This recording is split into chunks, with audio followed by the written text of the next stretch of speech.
You've been misled about love. They told you that if you truly love someone, you will never outgrow them. You will stay the same person beside them forever. You will hold on, no matter how much you change. But if that were true, why do so many hearts still care while quietly drifting apart? Why do you still wish them well, and yet feel that your life is pulling you somewhere they cannot follow? The truth is, you can love someone and still outgrow them. Love does not freeze time. It does not stop the soul from evolving. And Buddhist wisdom has understood this for centuries, that all things are impermanent, even the bonds that once felt unbreakable. The greatest teachers did not teach us how to cling. They taught us how to love with open hands, how to release without hatred, how to walk forward without turning love into a prison. Tonight, as you listen, something inside you will begin to settle.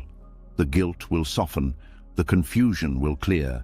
You will feel a quiet acceptance, like waves calming after a storm. And when you wake up tomorrow, you will see your past differently, not as something lost, but as something that shaped you into who you are becoming. This is not just something to fall asleep to. This is a gentle understanding for the part of you learning how to love and let go at the same time. Are you ready? Let's begin. The quiet part of this journey is not the moment you let go. It is the moment you realize something has already changed, and no one said it out loud. Tonight, we move into one of the deepest forms of heartbreak, not losing a person, but losing the version of us that once made life feel certain. Something feels different long before anyone admits it. Conversations that once flowed now feel careful. Laughter sounds familiar, but no longer effortless. The connection is still there, but it feels like holding a photograph of a place that no longer exists. This is the grief of outgrowing a shared identity, and it can be more confusing than a sudden ending because nothing dramatic happened. There was no explosion, no betrayal, no clear reason to point to, just a slow, quiet shift that neither of you knew how to stop. At first, the mind searches for explanations. Maybe stress, maybe timing, maybe a phase that will pass if both people try harder. But beneath those thoughts, there is a deeper awareness forming. The life you built together was shaped by who you both were at the time, not who you are becoming now. When growth moves in different directions, the shared story begins to lose its structure. It is like two travelers who started on the same road and slowly drifted toward different paths without realizing when the separation began. One of the hardest parts is that love can still exist while alignment disappears. You may still care deeply about their happiness. You may still feel protective of them. But the sense of being understood without explanation starts to fade. You begin to notice that you are translating your thoughts instead of speaking naturally. You choose your words more carefully. You hold back parts of yourself because sharing them feels complicated instead of safe. This creates a strange loneliness that exists even when the other person is sitting right beside you. It is not physical absence that hurts. It is emotional distance where familiarity used to live. The person who once felt like home now feels like someone you visit politely, unsure how long you should stay. Buddhist teachings often speak about impermanence, not as a cold concept, but as a gentle truth about existence. Everything that arises eventually transforms. Relationships are no exception. They are living processes shaped by countless small moments, decisions, experiences, and inner changes. When two people grow at different speeds or in different directions, the shared identity they relied on begins to dissolve. Not because anyone failed, but because life itself is movement. There is also grief for the future that was imagined together. Plans that once felt certain now feel fragile. Traditions lose their meaning. Places that held memories start to feel heavy instead of comforting. You realize that you are not only mourning what was, but also what will never happen. This kind of grief is rarely acknowledged by others. People understand breakups, arguments, dramatic endings, but they struggle to understand a loss that has no clear event attached to it. It can make you question your own feelings. You may wonder if you are being ungrateful or impatient. You may try to convince yourself that nothing is wrong because everything looks fine from the outside. Yet inside, something keeps whispering that the connection you once relied on is no longer the same. Outgrowing a shared identity often begins with personal change that feels necessary for survival. You start learning things about yourself that you ignored before. You become more aware of your needs, your values, your boundaries. Growth can bring clarity, but it also reveals where compromise has quietly replaced authenticity. Sometimes the bond was built on shared struggles rather than shared peace. Pain can create powerful closeness because it makes two people feel less alone. When healing begins, the dynamic shifts. The conversations that once revolved around surviving now require a new language centered on living. If one person is ready for that transition and the other is not, the connection can start to feel uneven. There is also fear involved. Fear of hurting someone who did nothing wrong. Fear of being seen as the person who changed. Fear of stepping into an unknown life without the familiar support that once existed. It can feel safer to stay in a relationship that no longer fits than to face the uncertainty of growth alone. But remaining in a space that no longer reflects who you are creates its own kind of suffering. You begin to shrink parts of yourself to maintain harmony. You postpone personal dreams to avoid disrupting the balance. Over time, this quiet self-abandonment builds resentment, not toward the other person, but toward the situation itself. Buddhist compassion teaches that true kindness includes honesty. Pretending that nothing has changed may protect feelings in the short term, but it prevents both people from facing reality. Growth requires space, and sometimes that space cannot exist within the old structure of a relationship. The grief intensifies when you remember how genuine the connection once was. The memories are not illusions. The love was real. The laughter was real. The promises were spoken with sincerity. Accepting that something true has reached its natural end can feel like betraying the past, even though it is simply acknowledging the present.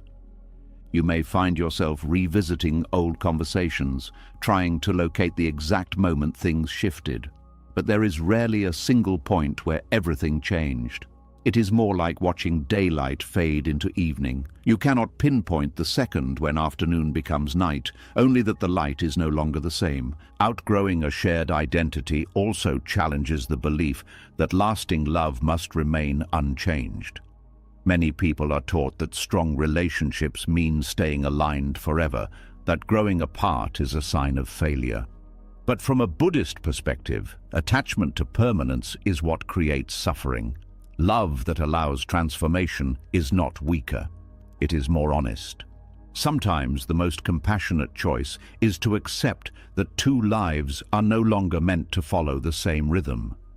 This does not erase the bond that existed. It honors it by refusing to distort it into something strained or forced. There is also a quiet dignity in acknowledging that someone was meant for a particular chapter of your life, not the entire story. Certain people arrive to teach lessons, to support healing, to help you discover parts of yourself that would have remained hidden otherwise.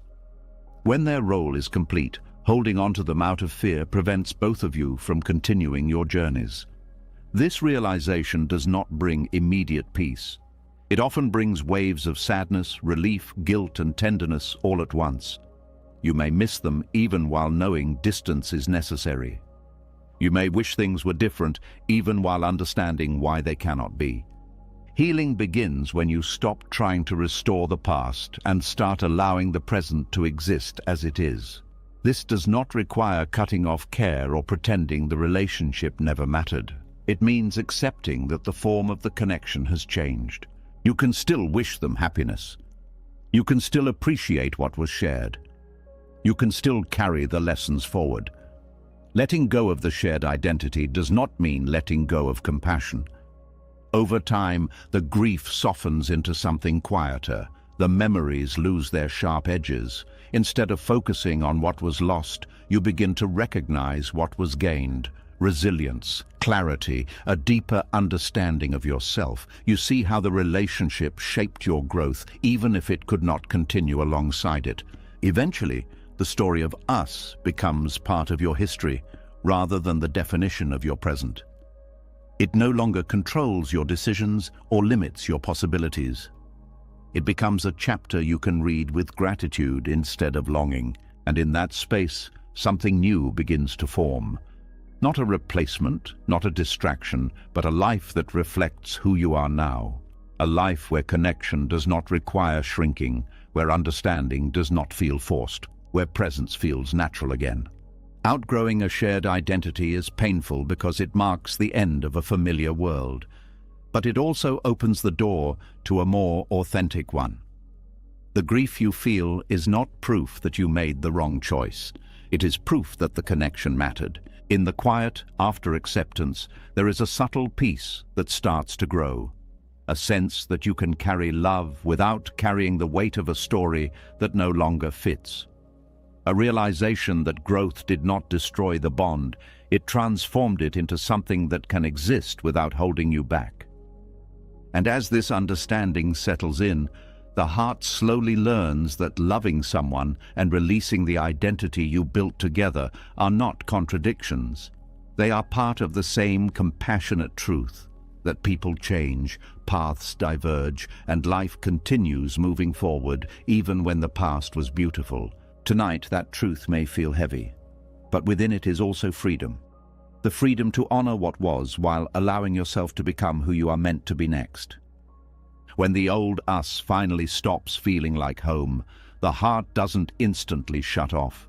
It still remembers, it still cares, it still reaches for the familiar, even when the mind knows that the story has changed. And that is where a new kind of test begins, not the grief of losing a shared identity, but the harder question of what love becomes after the identity dissolves. Because even when two paths separate, compassion often remains. The problem is that compassion can quietly turn into a rope that tries to pull someone back into a life they have already outgrown, a rope that says stay even when staying would shrink both people. Tonight we move into one of the most important Buddhist skills in love, learning to care deeply without clinging. Something about this lesson feels uncomfortable at first because it challenges what most people call love. It exposes the hidden bargain that often lives under affection, the quiet expectation that if someone mattered once, they must stay close forever, the belief that caring means holding tighter. But Buddhism teaches something very different. It teaches that real compassion does not trap, it does not demand, it does not beg reality to freeze.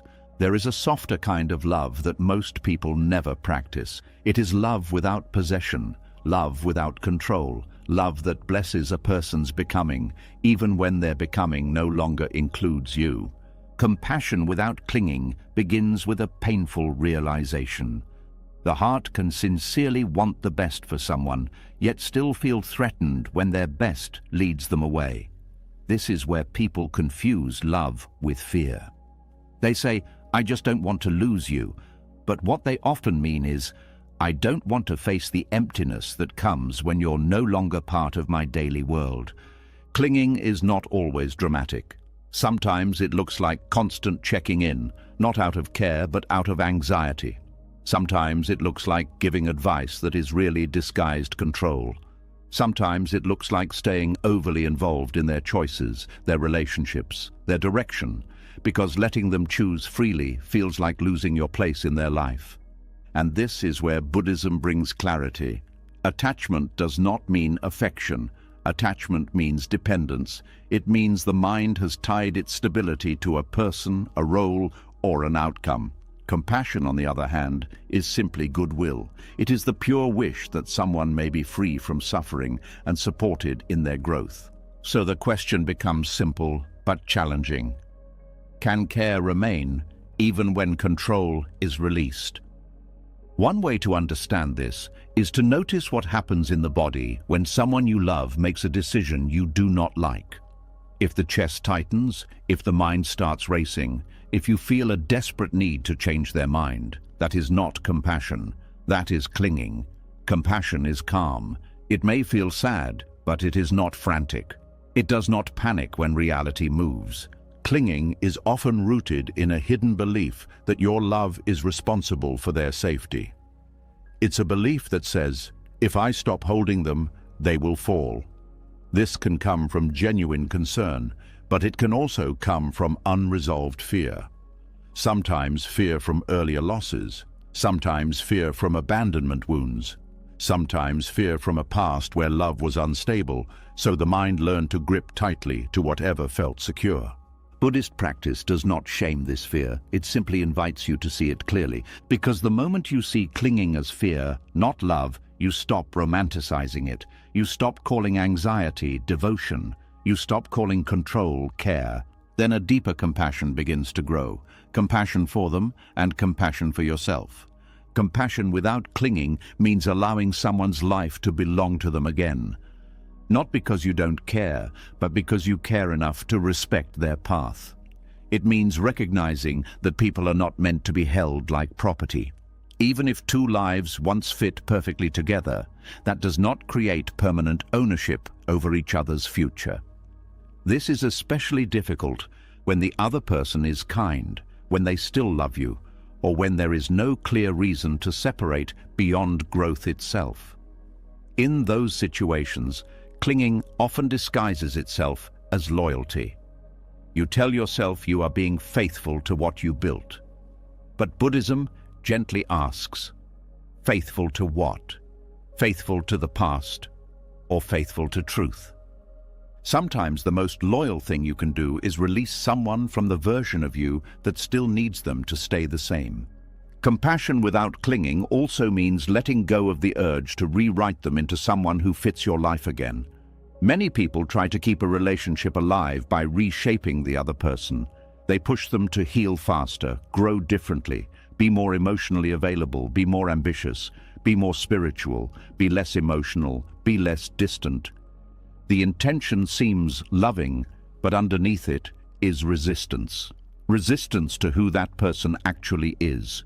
From a Buddhist perspective, this is where suffering multiplies, because every time you try to control another human being, you create conflict with reality, and reality always wins. True compassion says, may you be well, not may you become what I need. There is also another layer. Sometimes clinging is fueled by identity. If someone once defined your place in the world, partner, best friend, chosen person, then releasing them feels like releasing yourself. The mind says, if they go, what does that make me? This is why compassion without clinging is also a practice of selfhood. It forces you to meet yourself without leaning on a relationship for meaning. And that is not punishment, that is freedom. In Buddhism, there is a teaching about non-attachment that many people misunderstand. They think it means becoming cold, indifferent, emotionally distant. But that is not non-attachment. That is avoidance. Real non-attachment is warmth without grasping. It is love without chains. It is tenderness without control. It is the difference between holding a bird gently and squeezing it so it cannot fly. Compassion without clinging is learning to open your hands. This practice starts with honesty. Notice what you want from them now, not what you wish for them, but what you want from them. Their attention, their reassurance, their presence, their loyalty, their promise that you still matter. When you see the need clearly, you stop hiding it behind, I'm just checking on you. Then you can meet that need in a healthier way. You can turn toward your own heart and ask, what am I afraid of? And what part of me feels unsafe without this bond? This is where Buddhist mindfulness becomes practical. You sit with the discomfort instead of acting it out. You feel the urge to reach out, and you pause. You feel the urge to demand clarity, and you breathe. You feel the urge to control the outcome, and you soften the body. In that pause, you are rewiring the mind. You are teaching yourself that you can survive change without gripping someone. That pause is where peace is built. Compassion without clinging also involves redefining what it means to do right by someone. Many people believe that if they truly care, they must stay involved, stay close, stay responsible. But sometimes closeness becomes interference. Sometimes involvement becomes pressure. Sometimes constant presence prevents both people from discovering who they are without each other. So compassion may look like stepping back. Stepping back does not mean disappearing with cruelty. It means creating space with dignity. It means letting silence do what words cannot. It means leaving room for their life to unfold naturally without your emotional weight sitting on top of it. A compassionate heart does not punish someone for growing away. It does not create guilt to hold them close. It does not use sadness as a weapon. It does not say, "After everything I did for you, how can you leave?" That kind of sentence is not love. It is a trap dressed as loyalty. Compassion without clinging says, "I understand," even when the heart is breaking. It says, "I want your happiness," even when that happiness is painful to watch from a distance. This is not easy. It is one of the highest forms of love because it demands maturity. It demands that you stop using love as a way to secure yourself. It demands that you stop making another human being the solution to your emptiness. And when you practice this, something changes inside you. You become lighter, not because you stopped caring, but because you stopped fighting reality. You begin to realize that clinging is exhausting. It keeps the mind on constant alert. It creates anxiety. It makes you read into every message, every delay, every tone. It turns love into monitoring. Compassion is different. Compassion is spacious. It allows breathing room. It allows people to come and go without hatred.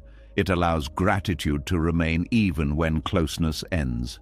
There is also a beautiful truth here. When you stop clinging, you stop distorting the connection. You stop turning love into pressure. You stop making them feel responsible for your emotional stability. And in doing that, you actually honor what was real between you. Sometimes, when people feel clung to, they pull away faster. They feel trapped. They feel watched. They feel guilted. But when they feel respected, something softer happens. Even if they still leave, they leave without hatred. They leave without needing to destroy the past to escape it. That is what compassion creates. A clean ending. A gentle separation. And if the connection continues in a new form, it continues more honestly. Not because you demanded it, but because it naturally fits. Compassion without clinging also teaches you something about timing. Some people are meant to be loved, not held. Some people are meant to be cherished, not kept. Some connections are sacred precisely because they were not permanent. Their beauty was in what they awakened, not in how long they lasted. When you understand this, you stop trying to force love to obey your preferences. You begin to trust life. Buddhism calls this trust in the unfolding. Trust that what belongs will remain and what does not belong will pass.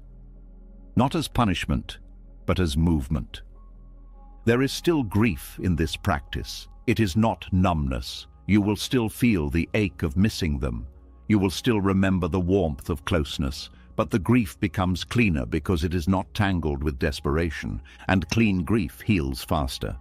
One powerful practice is to silently bless them, not with dramatic speeches, but with simple inner wishes. May you be safe, may you be peaceful, may you grow in the direction you need. Doing this does not mean you approve of every choice they make. It means you stop wishing for their pain just to keep them near. This practice purifies the heart. It keeps love from becoming bitterness. It also protects you because the more you cling, the more you suffer. And not only do you suffer, you prolong suffering. You create mental loops. You create longing that turns into obsession. You create narratives about what they should do. You create resentment when reality refuses to obey. But when you practice compassion without clinging, you free yourself from that loop. You also become someone who can love better in the future, because you are no longer practicing attachment as your default setting. You are practicing respect, and respect is the foundation of real love. Eventually, you learn that the urge to keep someone on your path is not proof of love. It is proof of fear. Fear of being alone, fear of starting again, fear of losing the familiar, fear of not being chosen. Buddhism does not ask you to deny these fears. It asks you to meet them with awareness, to sit with them, to observe them, to see that they rise, they pass, they do not define you. The heart becomes strong when it stops needing to hold people hostage to feel safe. That is what compassion without clinging gives you. It gives you the ability to care without collapsing, to love without losing yourself, to release without turning cold, to honor without holding. And slowly you realize something profound. You can let someone go and still keep your heart open. You can accept separation without turning it into hatred. You can bless their path without forcing it to intersect with yours. That is a Buddhist kind of love. Not weak, not passive, not detached in a cold way, but awake. And in that awakening, there is a surprising peace. Not because you got what you wanted, but because you stopped fighting what is. Because real compassion does not demand permanence. It simply wishes freedom. When compassion learns to open its hands, something surprising happens. The mind stops arguing with the fact that a person can be loved without being held. The heart begins to breathe again. Yet, even with that new softness, a question still lingers in the quiet. If the connection was real, if the care was genuine, why did it still not work? And this is where many people break themselves. They assume the ending proves the love was weak. They assume separation means someone was wrong for someone else. They assume that if it was meant to be, it would have been easy. But Buddhism offers a different lens.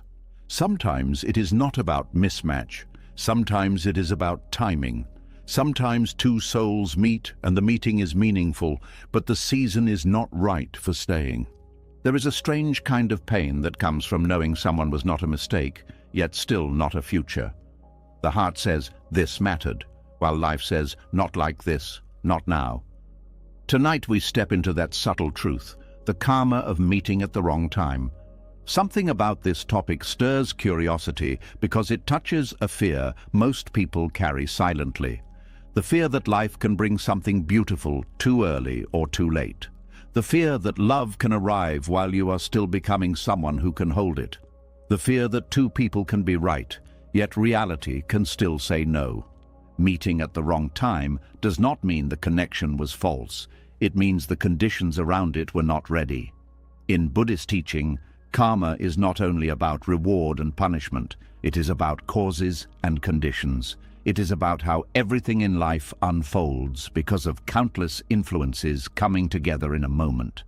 A seed may be perfect, but if the soil is not ready, it cannot grow into what it was meant to be. Two people can be like that. The bond can be strong, but the environment of their lives may not support it. One person may be healing while the other is still surviving. One may be learning to trust while the other is learning to be independent. One may be ready to build while the other is still learning how to stand alone. The love exists, but the timing does not. This is one of the hardest truths to accept because the mind wants control. It wants a reason. It wants someone to blame. Timing feels unfair because it cannot be argued with. You cannot negotiate with it. You cannot fix it with effort alone. You can change behavior. You can communicate. You can work through conflict. But you cannot force a season to become something it is not. Sometimes the timing is wrong because two people meet during transition. One is about to move, change careers, start a new chapter, or undergo a personal awakening. The connection begins in the middle of instability. The heart becomes attached to the feeling of finally finding someone, but life is still shifting under their feet. What begins as comfort can become pressure. Sometimes the timing is wrong because the relationship arrives before one person has faced their own patterns. They may still carry unhealed wounds that shape how they love. They may seek reassurance constantly because they fear abandonment. They may shut down when things become intimate because closeness once meant danger. They may not yet have the emotional skills needed to sustain a healthy bond. In those moments, love is not enough Because love is being filtered through pain, and pain can distort the most sincere connection. Other times, the timing is wrong because the relationship arrives when life is demanding full attention elsewhere. Not because love is not important, but because survival takes priority. A person dealing with financial instability, family crises, mental exhaustion, or heavy responsibilities may not have the capacity to nurture love properly. They may care deeply, but still show up inconsistently. They may want to give more, but feel drowned by everything else. This creates a tragedy that looks like incompatibility from the outside, but it is often just capacity. Two people may fit emotionally, but their lives may not have room for each other at that point in time. Buddhism teaches that attachment often forms not only to a person, but to an idea of what should have happened. When the timing is wrong, the mind becomes obsessed with alternate timelines. It says, if only we met later, if only that job didn't happen, if only we were both healed, if only I knew then what I know now. This is where suffering deepens, because the mind tries to live in a world that does not exist. The truth is painful, but freeing. You can only meet someone in the version of life that exists, not the version you wish existed. Karmic timing is also about readiness. Not just practical readiness, but inner readiness. Many people meet someone who shows them what healthy love could be, but they are not yet capable of receiving it without fear. They may push it away, sabotage it, or doubt it. They may feel unworthy and create distance. They may cling too hard and suffocate the bond. They may test the other person endlessly to see if they will leave. When a person is not ready, even kindness can feel suspicious. Even stability can feel boring. Even peace can feel unsafe. That is why timing matters. The same person who could be a perfect partner later might feel impossible now, not because they changed, but because you changed. Sometimes two souls meet simply to awaken something. A new standard, a deeper understanding, a moment of being seen, a reminder that love can be gentle, a mirror that reveals what needs healing. This meeting is karmic not because it must last, but because it must teach. In Buddhism, not every connection is meant to become a permanent structure. Some are meant to be catalysts. They shake you awake. They show you a truth you cannot unsee. They force growth. They reveal what you have been tolerating. They show you what you truly want. Then they pass. This can feel cruel because the heart does not want a lesson, it wants a life. But sometimes life gives you a lesson first, so you can build a better life later. The pain of wrong timing is also the pain of not being able to hold on to something beautiful without damaging it. When two people try to force a relationship in the wrong season, the connection can start to break under pressure. Love becomes conflict. Care becomes resentment. The bond becomes heavy. And then, when it ends, both people wonder why something that felt so right became so exhausting. Sometimes it became exhausting because it was being asked to carry a future it was not built to carry yet. This is why Buddhist wisdom encourages acceptance. Not passive acceptance that gives up on growth, but acceptance of reality's conditions. Acceptance that a seed cannot grow without the right season. There is a deep compassion in recognizing wrong timing. It allows you to stop blaming them. It allows you to stop blaming yourself. It allows you to see that both of you were doing the best you could with the tools you had at that time. It also helps you avoid turning the relationship into a courtroom. When timing is the factor, the mind has less reason to label someone as the villain. It becomes easier to say, "This mattered, but it could not last." That sentence is painful, but it is honest. Wrong timing often reveals itself through repeated friction that has nothing to do with love itself.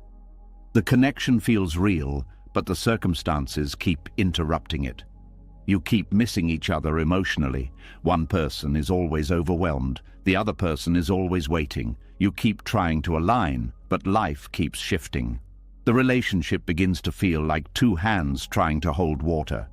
This creates emotional fatigue. You start questioning your worth. You start questioning their intentions. You start questioning the bond. But sometimes the bond is fine. The timing is not. The Buddhist view of karma also teaches that everything arises through interdependence. That means no relationship exists in isolation. Family histories, emotional patterns, cultural pressures, financial realities, personal dreams, and spiritual readiness all shape what a relationship can become.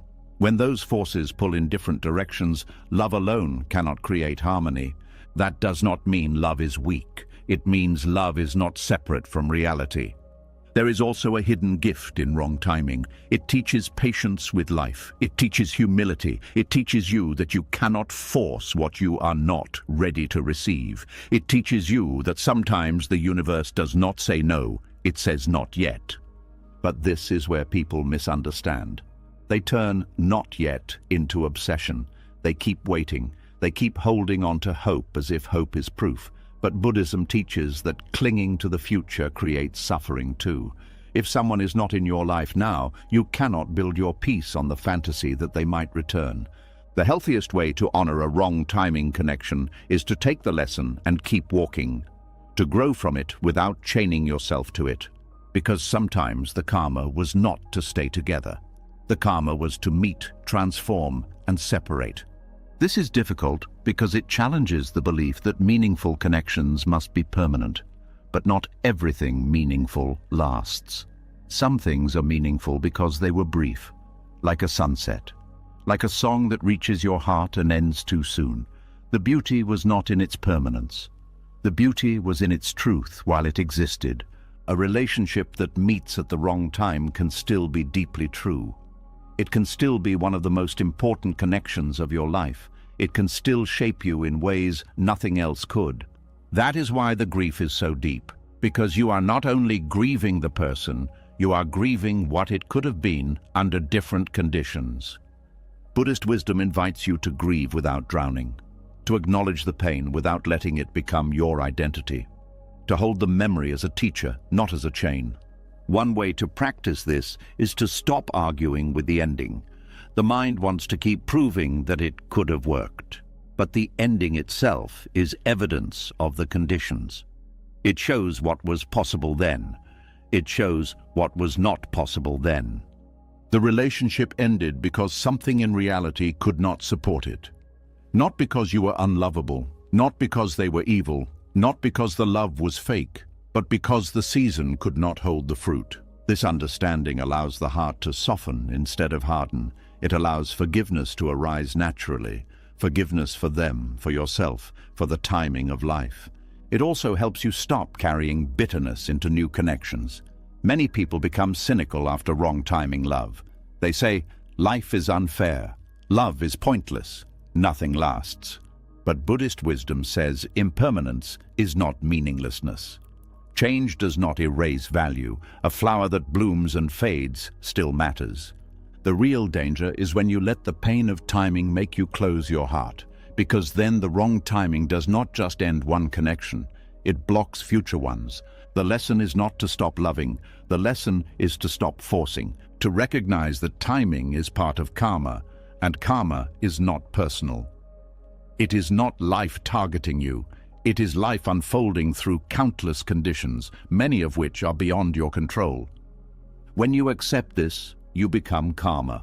You stop trying to rewrite the past. You stop replaying every decision. You stop punishing yourself for not being the perfect version of you at the time. You begin to respect the journey. And sometimes, when you look back later, you see how that wrong timing love prepared you. It taught you what you need. It revealed your patterns. It showed you your capacity for care. It awakened your desire for something deeper. It shaped your standards. It helped you grow into someone who can build a healthier bond in the right season. So the connection was not wasted. It was karmic in the truest sense. It planted seeds. Maybe the seed was self-awareness. Maybe it was emotional maturity. Maybe it was the courage to choose peace. Maybe it was the understanding that love must be supported by readiness, not just feeling. In the end, meeting at the wrong time is one of life's quiet heartbreaks, but it is also one of life's honest teachings. It reminds you that love is real, but timing is real too, and both matter. When you can hold that truth, the heart becomes wiser, not colder, wiser. You stop chasing the version of the relationship that could have been, and you start honoring the version that was. That is how peace begins again. The heart starts to understand that timing can be the reason something ends, even when love was real. The mind begins to loosen its grip on the fantasy of if only. And for a moment, there is relief in realizing that not everything is your fault and not everything is theirs. But right after that relief, another weight often appears. Because even when you accept the season was wrong, even when you stop clinging, even when you stop blaming, a new pain can rise up in a quiet voice that says, "Still, I hurt them." Not on purpose, not with cruelty, not with betrayal in the usual sense, but by changing, by growing, by becoming a version of yourself that no longer fits the shape of what they expected. And suddenly, personal evolution feels like a crime. This is where many people start shrinking again, not because they want to, but because guilt becomes a leash. Tonight we move into that hidden struggle, when growth feels like betrayal. Something about this guilt is strange because it doesn't come from doing something wrong. It comes from doing something necessary. It comes from choosing honesty over comfort. It comes from stepping into adulthood, clarity, healing, or purpose. And watching someone you care about react as if you abandoned them. That is the emotional trap. You start thinking that becoming healthier is the same as becoming hurtful. A short truth sits at the center of this lesson. Growth changes the agreement, even when no one signed it. Many relationships are built on an unspoken contract, not a spoken promise, but an emotional pattern that both people learn to depend on. It can be as simple as this. One person stays small and the other feels safe. One person stays available and the other feels important. One person stays confused and the other gets to feel needed. One person stays anxious and the other feels powerful. These patterns don't always look toxic at first. Sometimes they look like love. Sometimes they even look like loyalty. But then one person evolves. They learn boundaries. They learn self-respect. They learn how to say no without shaking. They stop apologizing for existing. They stop begging for basic kindness. They stop carrying emotional weight that was never theirs to carry. They become calmer. They become clearer. They become more whole. And the other person, who once felt comfortable in the old agreement, feels threatened by the new one. This is where guilt begins, because the other person may not say, "I'm afraid you're changing." They may say, "You don't care anymore." They may say, "You think you're better than me." They may say, "You've become cold." They may say, "You've changed." And that word can hit like a punch. Changed. As if change is betrayal, as if growing is disrespect, and as if healing is abandonment. In Buddhist understanding, guilt often comes from attachment to being seen as good. The mind wants to be the good person in every story. It wants to be innocent in the eyes of others. It wants approval. It wants to avoid being blamed. So when someone reacts to your growth with pain or disappointment, your mind panics. It says, "Fix it, go back, make them comfortable again." That is not compassion. That is fear wearing a compassionate mask. Compassion is caring about someone's feelings. Clinging is letting their feelings control your life. When growth feels like betrayal, it is usually because your evolution disrupts what someone relied on you to be. Sometimes they relied on your softness because it meant they never had to face their own harshness. Sometimes they relied on your forgiveness because it meant they never had to change. Sometimes they relied on your availability because it meant they never had to learn how to stand alone. Sometimes they relied on your silence because it meant you would never challenge them. So when you begin speaking honestly, they call it disrespect. When you begin protecting your peace, they call it selfishness. When you stop chasing them, they call it abandonment. When you stop accepting crumbs, they call it arrogance. This is the guilt that confuses so many people because it makes you question your own progress. It makes you feel like you have to choose between becoming whole and keeping the relationship calm. And this is where Buddhist wisdom becomes practical. It asks you to look closely at what guilt is doing. Is guilt helping you act with kindness, or is guilt trying to force you back into an old role? There is a difference between healthy remorse and unhealthy guilt. Healthy remorse happens when you truly harmed someone through carelessness, cruelty, or selfishness. It invites responsibility. It invites repair. It helps you become more conscious. Unhealthy guilt happens when you simply stop being who someone benefited from. It is not about harm. It is about disruption. It is the emotional backlash of change. And unhealthy guilt is dangerous because it can keep you trapped for years. It can keep you apologizing for maturing. It can keep you over-explaining your boundaries. It can keep you tolerating disrespect because you don't want to be the reason someone feels bad. It can keep you performing the old version of yourself, like an actor who forgot the show is over. Growth feels like betrayal, especially in relationships where one person's comfort depended on the other person staying predictable. Predictable means easy to control. Predictable means no surprises. Predictable means no new standards. Predictable means the relationship stays in a familiar shape, even if that shape hurts. So when you grow, you become unpredictable. Not chaotic, just alive. Not unstable, just honest. And for someone who depended on the old version of you, that can feel like losing safety. The hard truth is this: sometimes people do not miss you. They miss the access they had to you. They miss how much you tolerated. They miss how much you gave without asking for balance. They miss how you stayed even when you were hurting. They miss how you made their life easier, even at your own expense. When you grow, you remove that access, and they feel it as loss. Then they call it betrayal. The guilt becomes even heavier when you are a kind person, when you genuinely care, when you don't want to hurt anyone, when you remember their good moments and not just the painful ones, when you know they have their own wounds. And this is where many people start confusing empathy with self-erasure. They say, I understand why they act this way, so I should accept it. They say, they didn't mean it, so I should stay. They say, they're struggling, so I should sacrifice. But Buddhist compassion does not mean letting someone's pain become your prison. Compassion includes wisdom. Wisdom knows that enabling someone's comfort at the cost of your growth creates suffering for both people. Because if you stay small, you resent them. And if they keep you small, they never grow either. So growth can feel like betrayal at first. But in the long run, growth is often the most honest form of love. Love for yourself, and even love for them, because it stops the cycle of silent harm. There is another reason growth triggers guilt. Many people were trained from a young age to keep peace by abandoning themselves.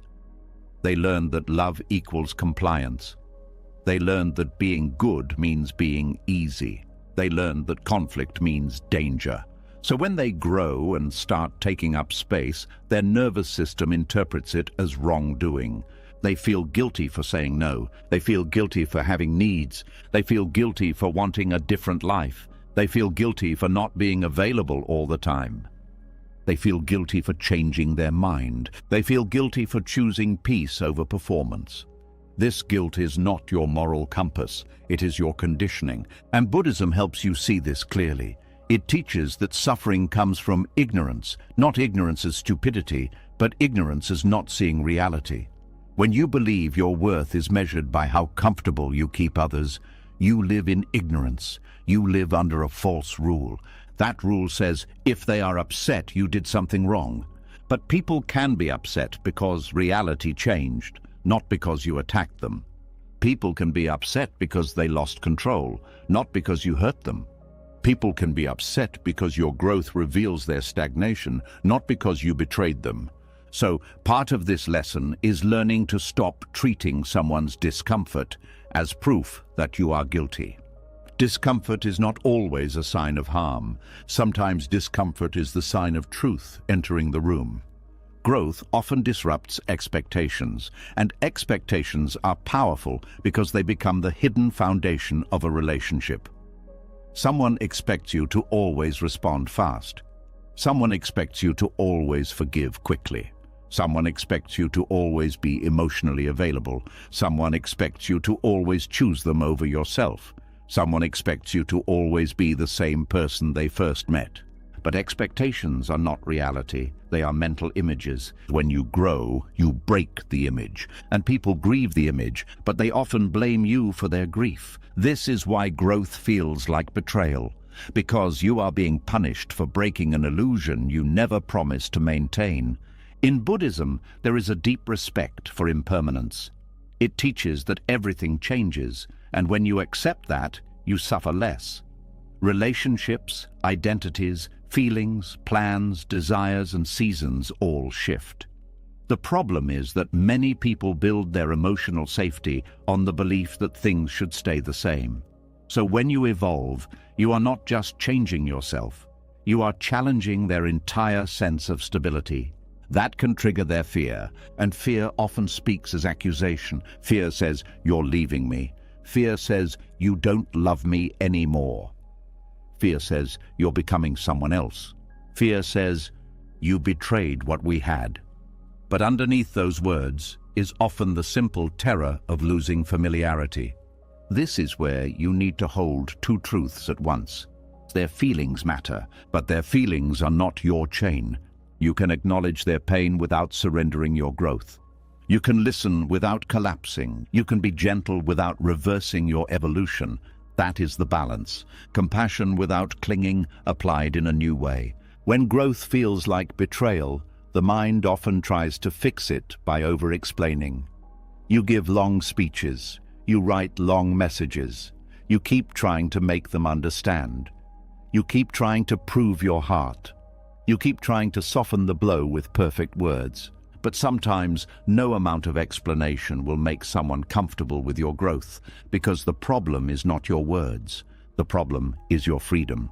Some people cannot love you when you are free because they love the version of you that was manageable. This is painful, but it is clarifying. It shows you whether the relationship was built on mutual respect or on emotional dependency.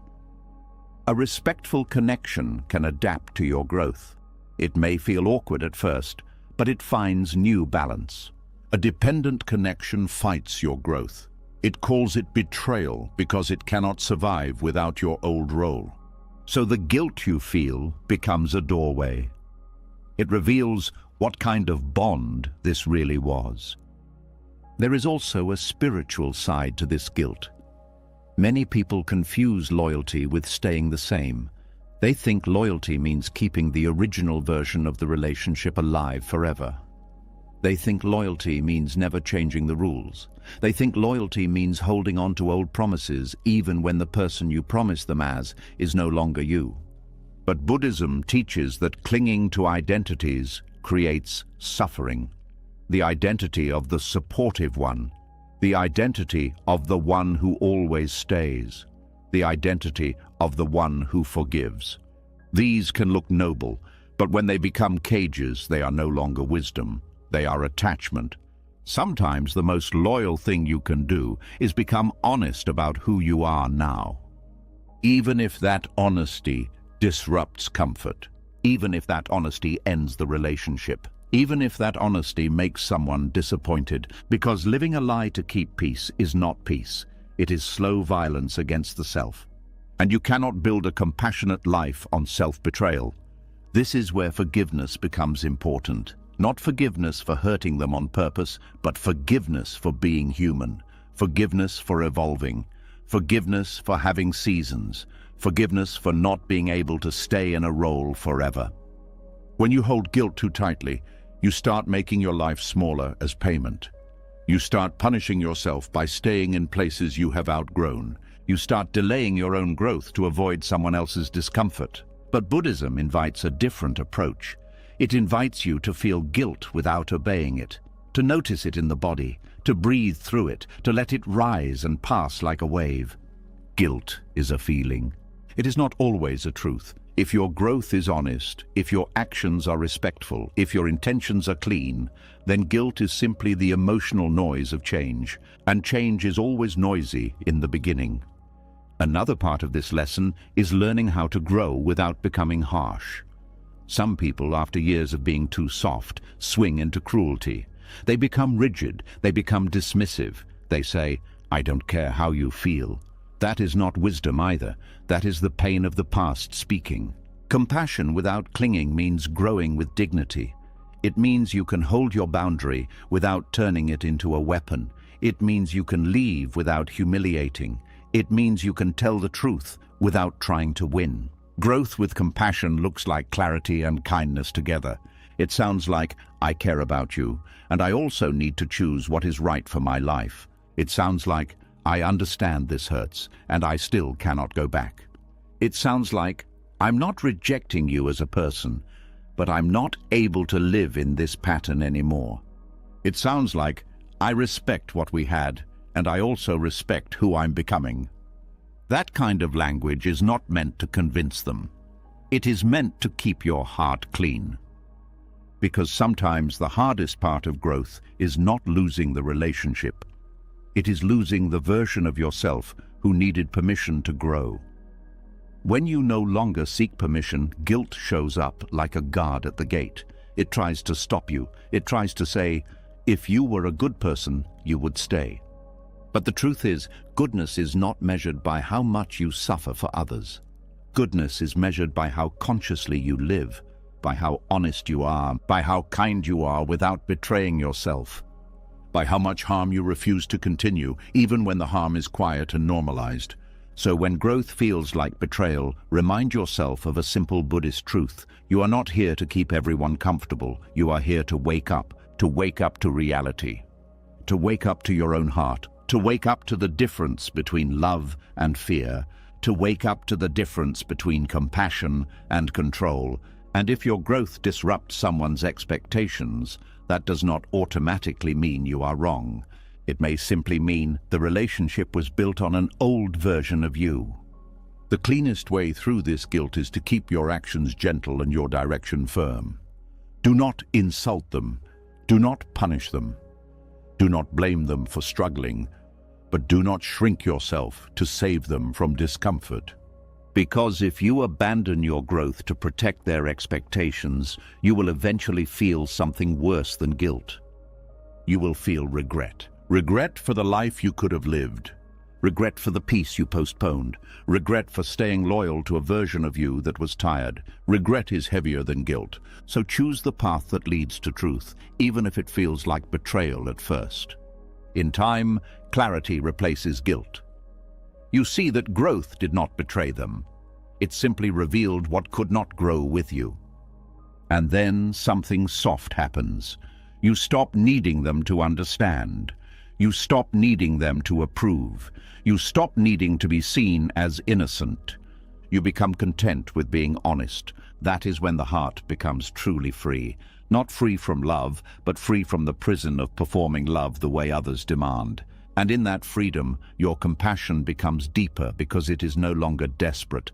It is no longer trying to control outcomes. It is simply the quiet wish that both of you may become who you are meant to be, even if that becoming happens on different paths. When guilt begins to loosen its grip, something quieter takes its place. Not relief exactly, not peace yet, but a sober clarity. You start to see that growth did not destroy love. It simply exposed the limits of what love could carry. And in that clarity, another difficult realization begins to form. You can still care deeply about someone and yet recognize that the version of them you loved no longer exists in the same way. Not because they became bad, not because you became cold, but because people do not remain frozen in time. The heart starts asking a painful question. Can you love who they were without trying to turn them into who you wish they would become? This is where many relationships quietly suffer. Not from lack of love, but from the pressure of expectation. Tonight we move into one of the most humbling lessons of love. Accepting that caring about someone does not give you the right to reshape them. There is a particular kind of sadness that comes from remembering someone at their best while standing in front of who they are now.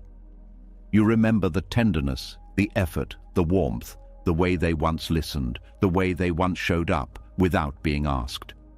Those memories feel alive, almost close enough to touch, and part of you keeps waiting for that version of them to return. But waiting turns into subtle pressure, pressure that hides itself as hope. Pressure that whispers, "You used to be different." Pressure that quietly asks them to become the person you fell in love with again. And this is where love begins to strain under the weight of nostalgia. Buddhist wisdom teaches that suffering often comes from attachment to what was rather than acceptance of what is. When you cling to a past version of someone, you stop seeing them clearly. You start interacting with a memory instead of a human being. You start comparing every present moment to an earlier chapter that cannot be repeated. This does not mean the memories are false. It means they belong to a different time. People grow in ways that are visible and in ways that are hidden. Sometimes they become stronger, sometimes they become more guarded, sometimes they become quieter, sometimes they become restless. Sometimes life shapes them through experiences you were not part of, experiences that altered how they see the world.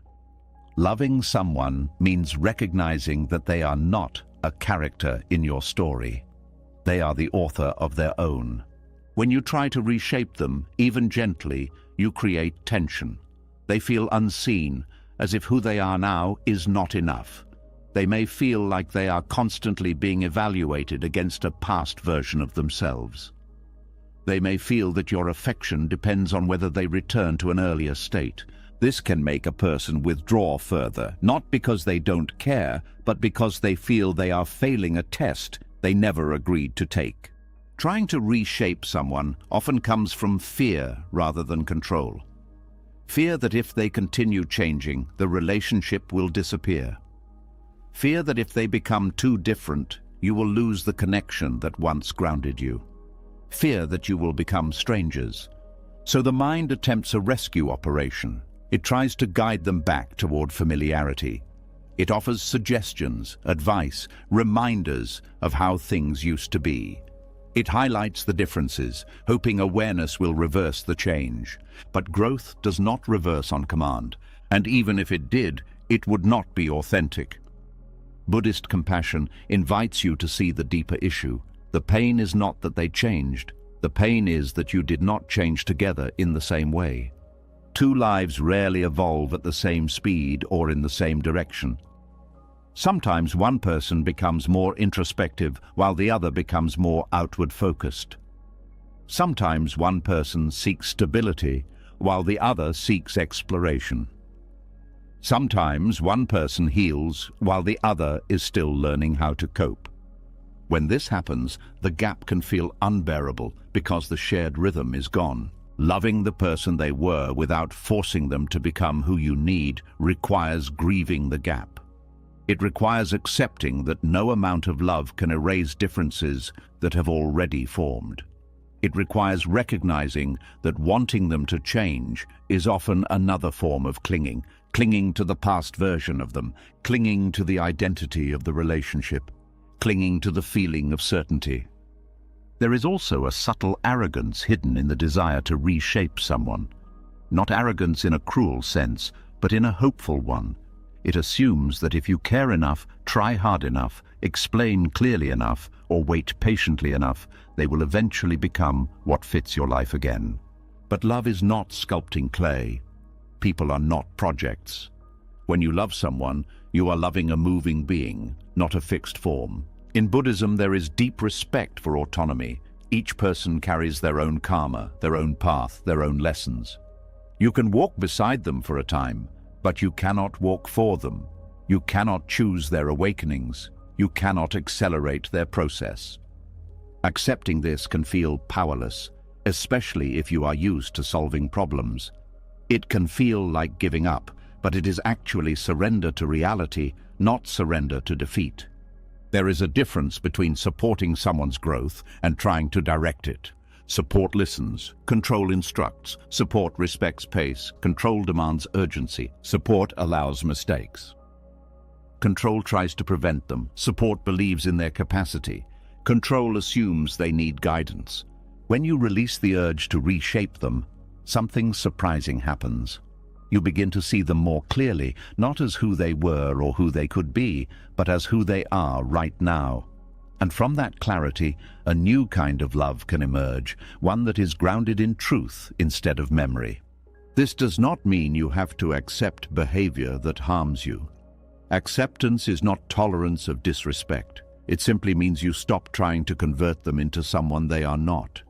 You acknowledge that who they are may no longer fit the life you need. And that realization is painful because it forces you to let go of the fantasy that love can solve everything. Love can comfort, love can inspire, love can heal, but love cannot override another person's will. Sometimes the most compassionate choice is to stop pushing them toward a version of themselves they are not choosing. There is also a quiet dignity in loving someone without demanding transformation. It shows maturity. It shows that your care is not conditional on them becoming useful to your plans. It shows that you respect their humanity, even when it disappoints you. This kind of love is rare because it asks for emotional independence. It asks you to meet your needs without relying on them to fulfill roles they cannot fulfill. It asks you to build a life that does not depend on their potential. Many relationships collapse because they are built on potential instead of reality. One person falls in love with who the other could be, not who they are. They invest years waiting for that future version to appear. They interpret small improvements as proof that the transformation is coming. But time passes, and the reality remains the same, and then resentment grows. Resentment is the result of expectations that reality refused to meet. Buddhism encourages letting go of attachment to potential, because potential is not a promise, it is a possibility. When you attach to it, you set yourself up for disappointment. Loving the person they were without forcing them to become who you need also means respecting your own limits. It means recognizing that you cannot carry both people's growth. You cannot be the engine of their change. You cannot sacrifice your well-being to keep believing in what might happen someday. There is courage in saying, I care about you, but I cannot build my life on what you might become. This is not rejection, it is honesty. And honesty is kinder than silent frustration. Another layer of this lesson involves memory. Memory can trap you in a loop of comparison. You replay the best moments, the early conversations, the feeling of discovery, the warmth that made everything feel possible. You measure the present against that golden period and feel the loss again. But every relationship has seasons. The beginning is often bright because everything is new. There is curiosity, attention, effort, and excitement. Over time, comfort replaces novelty. Responsibilities increase. Personal struggles surface. The relationship becomes part of everyday life rather than a constant source of stimulation.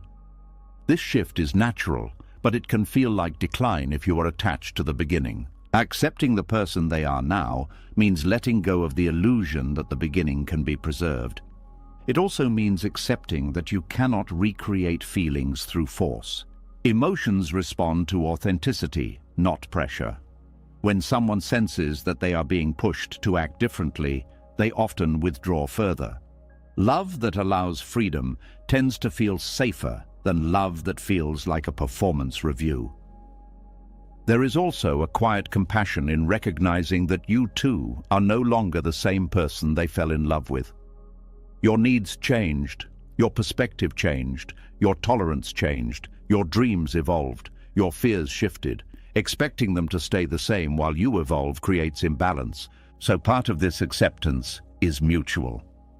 Two people who once fit may no longer align because both of them grew, not one right, one wrong, just different.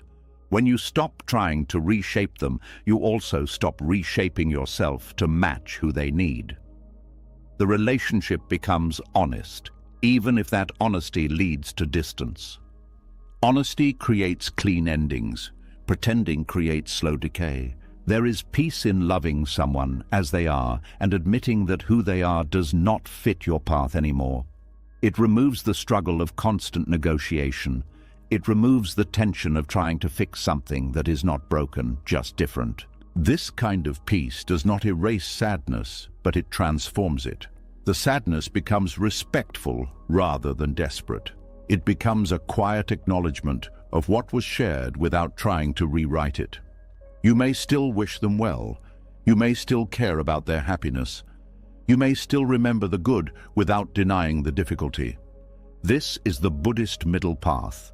Love without illusion, acceptance without attachment, compassion without control. And eventually, something gentle replaces the urge to reshape them. You begin to appreciate that the person they were helped shape the person you are now. Even if they cannot continue beside you, their influence remains in the lessons you carry forward. You stop seeing the relationship as a failure and start seeing it as a chapter that fulfilled its purpose. Not every love story is meant to become a lifelong partnership. Some are meant to open your heart, teach you boundaries, reveal your patterns, or show you what you truly need. When you release the need to reshape them, you also release the need to reshape the story. You let it be what it was, and that is where healing deepens. Because love that respects reality becomes wisdom. Wisdom that understands you can cherish someone's past presence without demanding their future participation. Wisdom that understands people are not here to complete you, only to accompany you for a time. Wisdom that understands love is not ownership. And in that wisdom, the heart becomes softer, not harder. It learns that letting someone be themselves, even when it hurts, is one of the purest forms of compassion. Not because it is easy, but because it is true. When you finally stop trying to reshape them, a quiet truth begins to surface. You see them as they are. You accept what cannot be forced. You release the illusion that love can rewind time. And in that acceptance, something else becomes visible, something that was there long before any goodbye was spoken.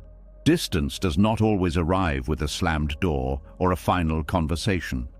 Sometimes it arrives softly, almost politely, like a guest who never announces themselves. By the time you notice it clearly, it has already settled into the space between you. Tonight, we step into one of the most unsettling experiences in love, the silent distance that appears before the physical goodbye. At first, nothing looks dramatically wrong. The routines still exist, messages are still exchanged, conversations still happen. From the outside, everything seems intact. But inside the connection, the warmth begins to thin. The emotional current that once flowed effortlessly now feels interrupted, as if something invisible is blocking it.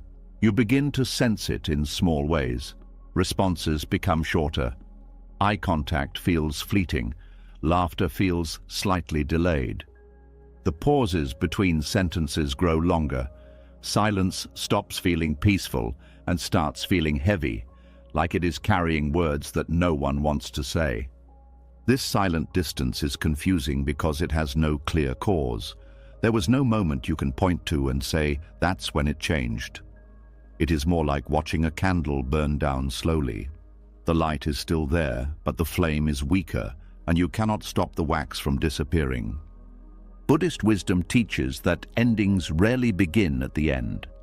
They begin long before, in subtle shifts that the mind tries to ignore. Attachment often makes people resist seeing those shifts because acknowledging them would require action, and action would mean facing uncertainty. So the heart stays quiet. It tells itself everything is fine. It waits for the feeling to return. But feelings follow truth, not hope. One of the earliest signs of silent distance is the loss of emotional curiosity. When two people are deeply connected, they naturally want to know each other's inner world. They ask questions. They notice small changes. They remember details. They feel invested in how the other person is experiencing life. When distance begins, that curiosity fades. not out of cruelty, but out of detachment. Conversations become informational rather than intimate. You talk about schedules, tasks, plans, responsibilities, surface-level topics that keep communication alive without exposing vulnerability. This is not always intentional. Sometimes it happens because both people are tired. Sometimes because they are avoiding conflict. Sometimes because they sense that deeper conversations would reveal uncomfortable truths, so the relationship becomes functional instead of emotional. Another sign is the quiet reduction of shared presence. Time together starts to feel like an obligation rather than a desire. One or both people begin finding reasons to stay busy. Work becomes heavier. Social commitments multiply. Personal projects suddenly demand attention. None of these things are wrong on their own, but they create space where closeness used to live. Distance often hides behind busyness. It feels easier to say, "I'm just tired," than to say, "I don't feel the same connection anymore." Buddhism encourages awareness of avoidance because avoidance is one of the mind's favorite strategies for escaping discomfort. When people sense that something is changing, they often choose distraction instead of confrontation. They scroll more, they watch more, they work more, they sleep more, anything that prevents them from sitting in the quiet where the truth would become undeniable. But avoidance does not stop change. It only delays recognition. There is also a shift in emotional safety. You stop sharing certain thoughts because you are unsure how they will be received. You filter yourself more. You test the waters before speaking. You notice that honesty feels risky instead of natural. This is where the heart begins to withdraw to protect itself. Withdrawal is not always dramatic. It can look like becoming quieter, less expressive, less spontaneous. It can look like choosing not to bring up concerns because you don't want another tense conversation. It can look like accepting small disappointments instead of addressing them. Each unspoken truth adds another layer to the distance. Over time, the relationship becomes a place where both people are present physically, but absent emotionally. One of the most painful aspects of silent distance is the uncertainty. You sense something is wrong, but you cannot name it. You wonder if you are imagining it. You question your sensitivity. You ask yourself if you are overthinking. You replay interactions, searching for clues. This uncertainty creates anxiety because the mind prefers a painful truth over an unknown one. At least a truth can be faced. Uncertainty keeps the nervous system alert, scanning for signs of danger that never fully appear. Buddhist mindfulness offers a way to approach this anxiety. Instead of chasing answers outside, it invites you to observe your inner reactions. Notice the tightness in the chest. Notice the restlessness. Notice the urge to demand reassurance. Notice the fear of asking direct questions. These reactions are signals, not problems. They reveal that something meaningful is shifting. Another dimension of silent distance is the loss of shared vision. Plans for the future become vague. Conversations about long-term goals fade. Decisions are made individually instead of collectively. You stop picturing yourselves in the same story ahead. This can feel like standing on a bridge that is slowly dissolving beneath your feet. You are still on it, but you can feel the structure weakening. There is a quiet awareness that eventually something will have to give. People often delay facing this moment because they hope the bridge will stabilize on its own. They hope that time will repair what time is actually eroding. But relationships require active presence, not passive waiting. There is also a subtle shift in emotional responsiveness. When one person shares something important, the other may respond with politeness instead of engagement. They listen, but their energy feels distant. They acknowledge, but they do not lean in. The conversation ends quickly, leaving a feeling of incompleteness. This is not always intentional coldness. Sometimes it reflects emotional exhaustion or internal struggle. Sometimes the person is processing their own doubts and cannot fully show up. But the impact is the same, the sense of being alone while together. Silent distance also changes how conflict appears. Arguments may decrease not because everything is resolved, but because both people stop trying. Conflict requires investment. It requires belief that resolution is possible.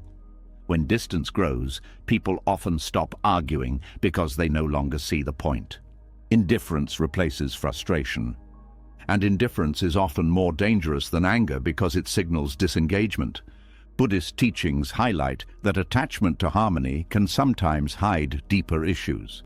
Some people avoid conflict to preserve peace, but the peace becomes superficial. Beneath it, unresolved emotions accumulate, creating pressure that eventually pushes people apart. True harmony comes from honesty, not silence. One of the most heartbreaking realizations is noticing that the person who once felt like home now feels like a guest. You still care about their well-being, you still respect their presence, but the sense of belonging is gone. The space between you feels unfamiliar, as if you're sharing a room with someone you used to know deeply, but now struggle to reach. This feeling can trigger grief even before the relationship officially ends. It is grief for what is already slipping away. Many people stay in this stage for a long time because they fear the finality of acknowledging it. As long as no one speaks the truth, the possibility of restoration still exists. Silence becomes a fragile shelter from reality. But silence also prolongs suffering. Buddhism teaches that awareness is the beginning of liberation. Seeing things clearly, even when painful, is the first step toward peace. Denial may feel safer, but it keeps you trapped in uncertainty. Recognizing silent distance does not mean rushing toward a breakup. It means understanding the state of the connection so that decisions can be made consciously rather than reactively. Sometimes distance can be repaired if both people are willing to face it together. Honest conversation can reopen emotional pathways. Vulnerability can restore closeness.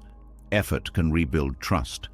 But repair requires mutual willingness. If only one person tries while the other remains withdrawn, the distance continues to grow. Another important aspect is self-reflection.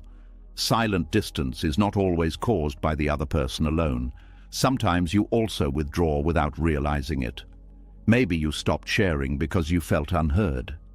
Maybe you became guarded after repeated disappointments. Maybe you focused on personal healing that made you less dependent on the relationship. Distance can be mutual, even when it feels one-sided. Recognizing your own role is not about blame, it is about clarity. It allows you to approach the situation with compassion instead of accusation. There is also a quiet dignity in acknowledging when a connection has reached its limit. Not every distance is meant to be closed. Some distances are signals that the relationship has completed its purpose. The silent phase before a goodbye can be a preparation period. It allows both people to gradually detach rather than experience a sudden rupture. It softens the shock. It creates space for acceptance to grow slowly. This does not make it painless, but it makes it survivable. When the physical goodbye finally happens, it often feels less surprising than expected. Part of you already knew. Part of you had been saying farewell in small ways for a long time. The official ending simply confirms what the heart sensed earlier. Buddhist wisdom reminds us that clinging to what is fading only intensifies suffering. Accepting the fading allows the heart to grieve honestly and then begin healing. The silent distance is not just an ending. It is also a transition. It marks the shift from shared identity to individual paths. It creates the conditions for new experiences, new connections, new understandings of self. But before those new beginnings, there is a quiet period of emptiness, a space where the old connection has not fully left, but the new life has not fully formed. This space can feel lonely, but it is also fertile. It is where insight grows. In that emptiness, you learn to sit with yourself again. You rediscover parts of your identity that were intertwined with the relationship. You rebuild routines that do not depend on someone else's presence. You reconnect with interests, friendships, and dreams that may have been set aside. The silent distance teaches independence. It teaches emotional resilience. It teaches that closeness is not the only way to feel whole, and eventually it teaches gratitude. Not immediate gratitude, not forced positivity, but a mature appreciation for what the relationship gave you. You see how it shaped your capacity to love, your understanding of boundaries, your awareness of impermanence. You realize that even the distance had meaning. It showed you that connections are living things. They require care, honesty, and alignment. Without those, they drift apart, not as punishment, but as a natural consequence. The physical goodbye is only the visible part of the ending. The real goodbye happens in the heart long before words are spoken. And when you accept that, something shifts. You stop waiting for a dramatic closure to validate your feelings. You trust your perception. You trust your intuition. You trust that the quiet signals were real. This trust becomes the foundation for healthier connections in the future, because once you recognize silent distance, you learn to value presence more deeply. You learn to notice when someone is truly there and when they are only physically present. You learn to protect emotional intimacy instead of assuming it will maintain itself. In the end, the silent distance before goodbye is one of life's gentlest warnings. It whispers instead of shouting. It invites awareness instead of forcing confrontation. If you listen, it can guide you toward truth, and truth, even when painful, always leads toward freedom. When the quiet distance finally reveals itself, another truth often follows behind it. You begin to see that the connection did not fade only because of timing, growth, or silence. Sometimes it fades because the very thing that once held you together no longer exists in the same way. The pain that created closeness begins to dissolve, and with it, the bond that felt unbreakable. This realization can feel unsettling because it challenges a belief many people never question, that suffering shared with someone automatically creates lasting love. Tonight, we move into one of the most bittersweet transformations a heart can experience, outgrowing the pain that once bonded you.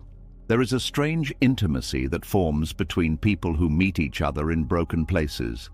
When both are hurting, there is less need for explanation. You recognize the exhaustion in their eyes. They recognize the heaviness in your voice. You speak a language built from survival rather than joy, and it creates a powerful sense of understanding. In those moments, the connection feels deep because it is rooted in vulnerability. Pain strips away the masks people usually wear.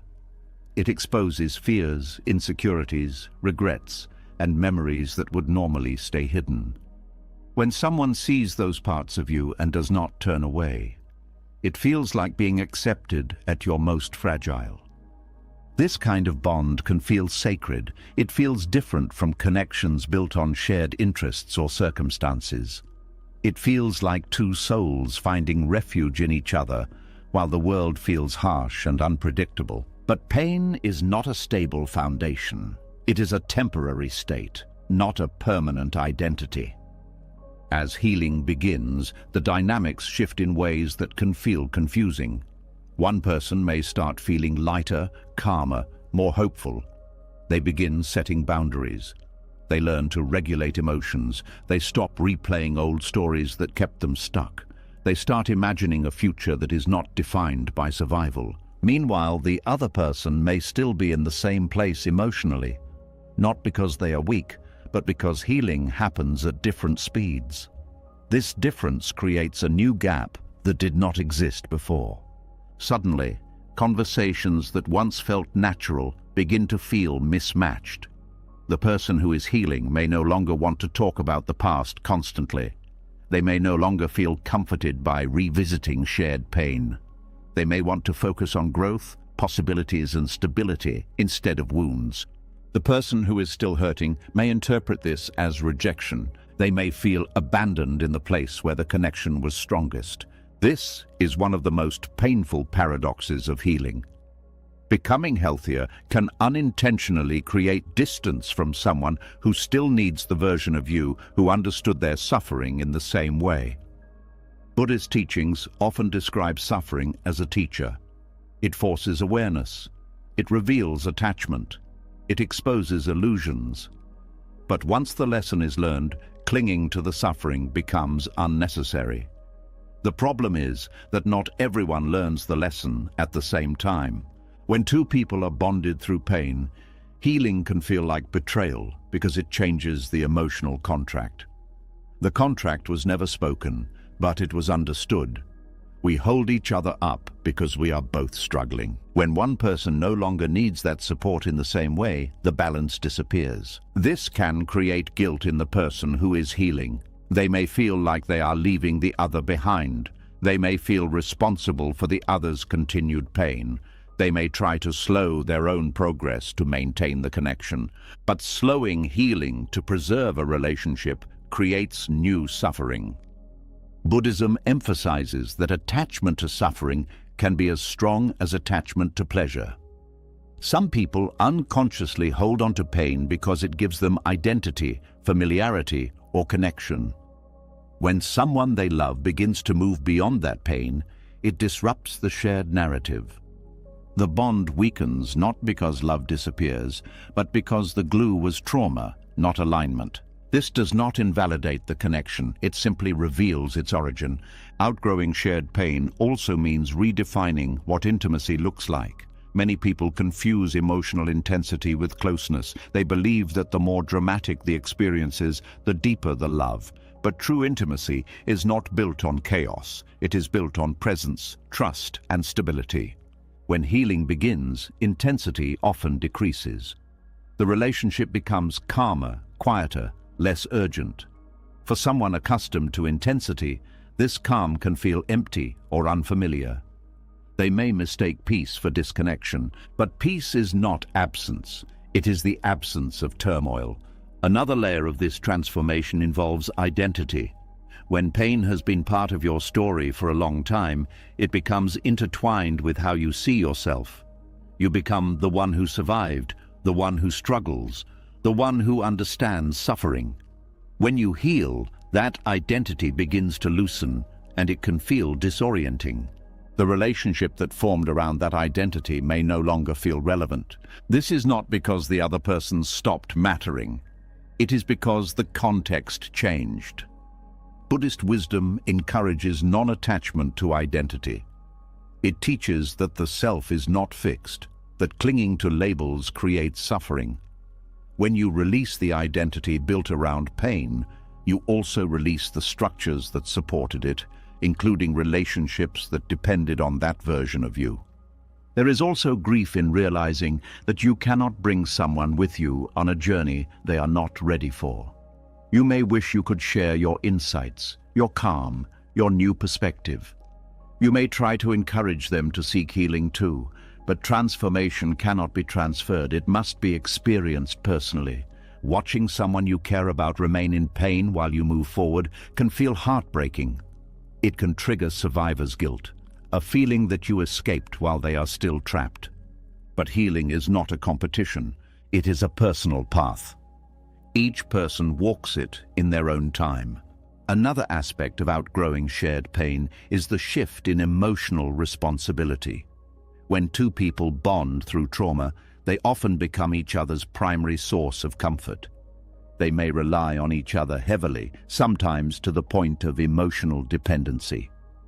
As healing progresses, one person may start seeking support in healthier ways. They may build friendships, pursue therapy, develop hobbies, or cultivate spiritual practices that stabilize them internally. Their need for constant reassurance decreases. This can leave the other person feeling replaced or unnecessary. The truth is not replacement, but expansion. Healing expands your support system so that one relationship no longer has to carry all your emotional weight. From a Buddhist perspective, this is a movement toward balance. It reduces attachment and creates resilience. But from the perspective of someone who relied on that bond, it can feel like loss. Outgrowing pain also reveals whether the relationship was built on mutual growth or mutual coping. Coping relationships focus on survival strategies. Growth relationships focus on evolution. When coping is no longer needed, the relationship must either transform or dissolve. Transformation requires both people to adapt. If only one adapts, the connection struggles to survive. This is why some relationships end after one person heals. It is not because healing destroyed the love, but because healing changed the conditions that allowed the love to function. There is a quiet beauty in recognizing this. It allows you to honor what the relationship provided without forcing it to continue beyond its purpose. You can appreciate how you supported each other during dark times. You can acknowledge the courage it took to be vulnerable. You can be grateful for the companionship that made survival possible. Gratitude softens the ending. It prevents bitterness from rewriting the past. Buddhism teaches that all relationships are temporary shelters. Some last for decades, some for years, some for moments. Their value is not measured by duration, but by the transformation they enable. The pain that once bonded you served as a shelter when both of you needed protection. When healing arrives, that shelter may no longer be necessary. Stepping out into open space can feel scary because it removes the familiarity of shared suffering, but it also allows sunlight to reach places that were previously in shadow. In that light, new connections become possible, connections based on shared peace rather than shared pain, connections that celebrate growth instead of reinforcing wounds. This does not mean forgetting the past. It means integrating it into a larger story, a story where suffering was a chapter, not the entire book. Outgrowing shared pain also teaches compassion in a new way. Instead of bonding through hurt, you learn to care from a place of stability. You can wish someone well without needing to carry their pain. You can support without absorbing. You can love without merging. This is healthier for both people. It allows them to develop their own strength. It prevents the cycle of mutual dependency. It creates space for individual healing journeys. There is also forgiveness involved. Forgiveness for the ways pain shaped both of you. Forgiveness for misunderstandings, for coping mechanisms that hurt each other, for times when survival instincts overrode kindness. Forgiveness does not erase responsibility, but it releases the weight of resentment. Buddhist compassion includes forgiving yourself for needing support when you were hurting. It also includes forgiving the other person for not being able to grow at the same pace. Not everyone you love is meant to evolve with you. Some are meant to meet you in the valley and part ways before the climb. That does not make the valley meaningless. It means it served its purpose. Eventually, you may notice that your memories of the relationship no longer feel sharp. They feel softer, like photographs faded by time. You remember the comfort, the understanding, the late-night conversations, the shared tears, but you also see the limitations clearly. This balanced view is a sign of healing. You no longer romanticize the pain. You no longer wish to return to the person you were then. You honor the journey without longing for the struggle. And in that space, the heart becomes capable of a different kind of love. A love that does not require suffering to feel real. A love that grows from wholeness rather than need. A love that can exist peacefully without fear of losing itself. Outgrowing the pain that once bonded you is not the end of love. It is the transformation of love into something wiser. Something that recognizes that connection does not have to be permanent to be meaningful. Something that understands that healing can separate paths without erasing respect. Something that trusts that what was shared still lives within you, shaping how you care, how you listen, how you show up for others. And as this understanding settles, the heart begins to feel lighter, not because the past disappeared, but because it no longer defines the present. You realize that the bond was real, the pain was real, the growth is real, and now life is asking you to continue forward, carrying the lessons instead of the wounds. That is how healing completes its work, not by erasing the connection, but by transforming its role in your story. From survival to wisdom, from shared hurt to individual peace, from a bond of pain to a memory of compassion, and in that quiet transition, you step into a new chapter where love is no longer tied to suffering, but to freedom. When the pain that once bonded two hearts begins to dissolve, it leaves behind something quiet and clear. You can finally see the relationship without the smoke of shared wounds. You can finally feel your own life without needing the other person as a constant emotional anchor. And sometimes, in that clarity, you realize a truth that is both gentle and devastating. They still love you, they still want you, they still reach for the future with you in it. But the alignment is gone, and this is one of the hardest kinds of letting go, because it does not come with anger to push you forward. It does not come with betrayal to make separation easy. It comes with tenderness. It comes with someone's sincere heart still open, even while your soul knows it cannot remain.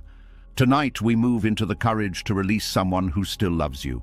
A quiet kind of grief rises here because most people believe love should be enough.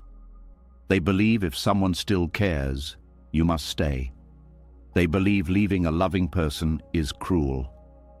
But Buddhist wisdom teaches that clinging to a bond that no longer fits creates suffering for both people, even if affection remains. Sometimes the most compassionate act is to stop forcing a relationship to carry a future it cannot hold. Letting go when love still exists is difficult because it triggers guilt. It makes you feel like the villain in a story where no one did anything wrong. It makes you question your own heart. It makes you wonder if you are ungrateful, restless, or broken. But the truth is simpler. Love can be real and still not be the right place for your life to continue. In Buddhism, there is a deep understanding that suffering often comes from confusing attachment with love. Attachment says, "Stay so I don't have to feel loss." Love says, "May you be free, even if freedom separates us." This kind of release requires maturity because it asks you to honor two truths at once. Their love is real, your misalignment is real, and denying either truth creates harm. Many people stay because they cannot bear the pain of hurting someone who cares about them. They would rather slowly disappear inside the relationship than face the sharp moment of separation. They choose comfort over truth. They choose familiarity over integrity. But staying when alignment is gone does not protect the other person. It only delays the wound and often makes it deeper. Because when you stay without alignment, you begin to withdraw. Not always intentionally, but naturally. Your enthusiasm fades, your presence becomes partial, your affection becomes inconsistent. You start giving less, not because you want to punish them, but because you cannot pour your whole heart into a life that no longer feels true. The other person senses this. They may not say it directly, but they feel it. They feel the distance, the hesitation, the lack of emotional warmth. And that creates confusion. They start working harder. They start trying to fix what they cannot name. They start blaming themselves. They start thinking love is something they have to earn again. This is where staying becomes more cruel than leaving. Because you are asking them to live in uncertainty, to keep guessing, to keep reaching for someone who is already halfway gone. Buddhist compassion does not mean avoiding pain at all costs. It means choosing the kindest form of pain, the pain that is honest, the pain that clears the air, the pain that allows healing to begin instead of stretching suffering across months and years. Releasing someone who still loves you also challenges the ego in a different way. Most people want to be wanted. They want to feel chosen. Being loved can feel like proof that you matter. So letting go of someone who still loves you can feel like throwing away validation. That is why it takes courage. You are not only releasing a person, you are releasing the comfort of being needed. Sometimes alignment disappears because your values changed. You may have grown into a life that requires different priorities. Maybe you want peace and they thrive on chaos. Maybe you want stability and they avoid responsibility. Maybe you want emotional honesty and they stay shut down. Maybe you want spiritual growth and they mock it. Maybe you want a life with purpose and they want a life with convenience, and still they love you. Love does not automatically create shared direction. It is possible for someone to love you deeply and still not be able to meet you where you are going. This is where people confuse affection with partnership. Affection is feeling. Partnership is alignment of daily life, values, vision, and mutual growth. When partnership is missing, love becomes painful because it keeps pulling you back into a life that does not match your becoming. Releasing someone who still loves you also means facing the fear of regret. The mind says, what if I don't find this again? What if I'm making a mistake? What if my standards are too high? What if this is just a phase? Buddhist mindfulness teaches that fear often speaks in future fantasies. It creates images of loneliness, failure, and loss to keep you attached to the familiar. But fear is not a reliable guide. Fear is just the mind trying to protect itself from uncertainty. To release someone with courage, you must learn to listen to something deeper than fear. You must listen to truth. Truth is quieter than fear. Truth does not shout. Truth does not panic. Truth feels like a steady knowing in the body. Even when your heart aches, truth feels clear. This is how you know alignment is gone. It is not because you hate them. It is because your inner life no longer relaxes in the relationship. You may feel heavy when you think about the future together. You may feel relief when you imagine distance. You may feel like you are forcing yourself to stay enthusiastic. You may feel like you are constantly negotiating your own needs to maintain the bond. These are not signs of cruelty. They are signs of misalignment. Another reason this release is hard is because the other person may not understand.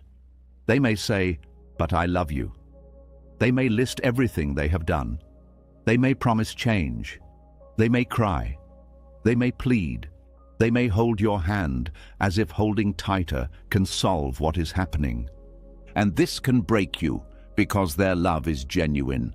But Buddhist compassion reminds you that love is not a contract that cancels reality. Their love does not automatically make the relationship right. Their love does not automatically mean you must stay. Sometimes the most loving response is to acknowledge their love without using it as a reason to betray your truth. This requires clean language, not harsh language. It requires clarity without cruelty. It requires saying what is true without turning them into the problem. Because sometimes nobody is the problem. The problem is that two lives no longer fit together. Releasing someone who still loves you also means letting go of the fantasy of a perfect ending. Many people want closure that feels clean, mutual, peaceful, with full understanding on both sides, but reality rarely gives that. One person is often ready before the other. One person sees the misalignment clearly, while the other still believes love can repair everything. Buddhist teaching on impermanence helps here. It reminds you that you cannot control how someone receives an ending. You can only control how honestly and gently you offer it. So courage includes accepting discomfort. It includes accepting that they may be hurt, they may be angry, they may not understand, they may blame you, they may call you selfish, they may beg you to stay. If you let their reaction determine your choice, you will remain trapped. Compassion without clinging must be practiced again here. Compassion says, "I see your pain." Non-clinging says, "I will not trade my truth for your comfort." This is not coldness. This is integrity. A compassionate release also includes honoring what existed. When you let someone go with dignity, you do not erase the relationship. You do not rewrite history into hatred to make leaving easier. You do not demonize them to justify your choice. You simply acknowledge the truth. Love existed, but alignment did not. This is one of the most mature forms of love because it refuses to use violence to end something. It ends with respect. Respect is not staying forever. Respect is ending without destroying. Another aspect of courage is facing loneliness. Even if the relationship wasn't aligned, it still provided companionship, routine, familiarity, and emotional warmth. Leaving removes those comforts. The mind fears that emptiness, so it tries to convince you to stay. But Buddhism teaches that emptiness is not punishment, it is space. Space where you can hear yourself again, space where you can rebuild your life around what is true.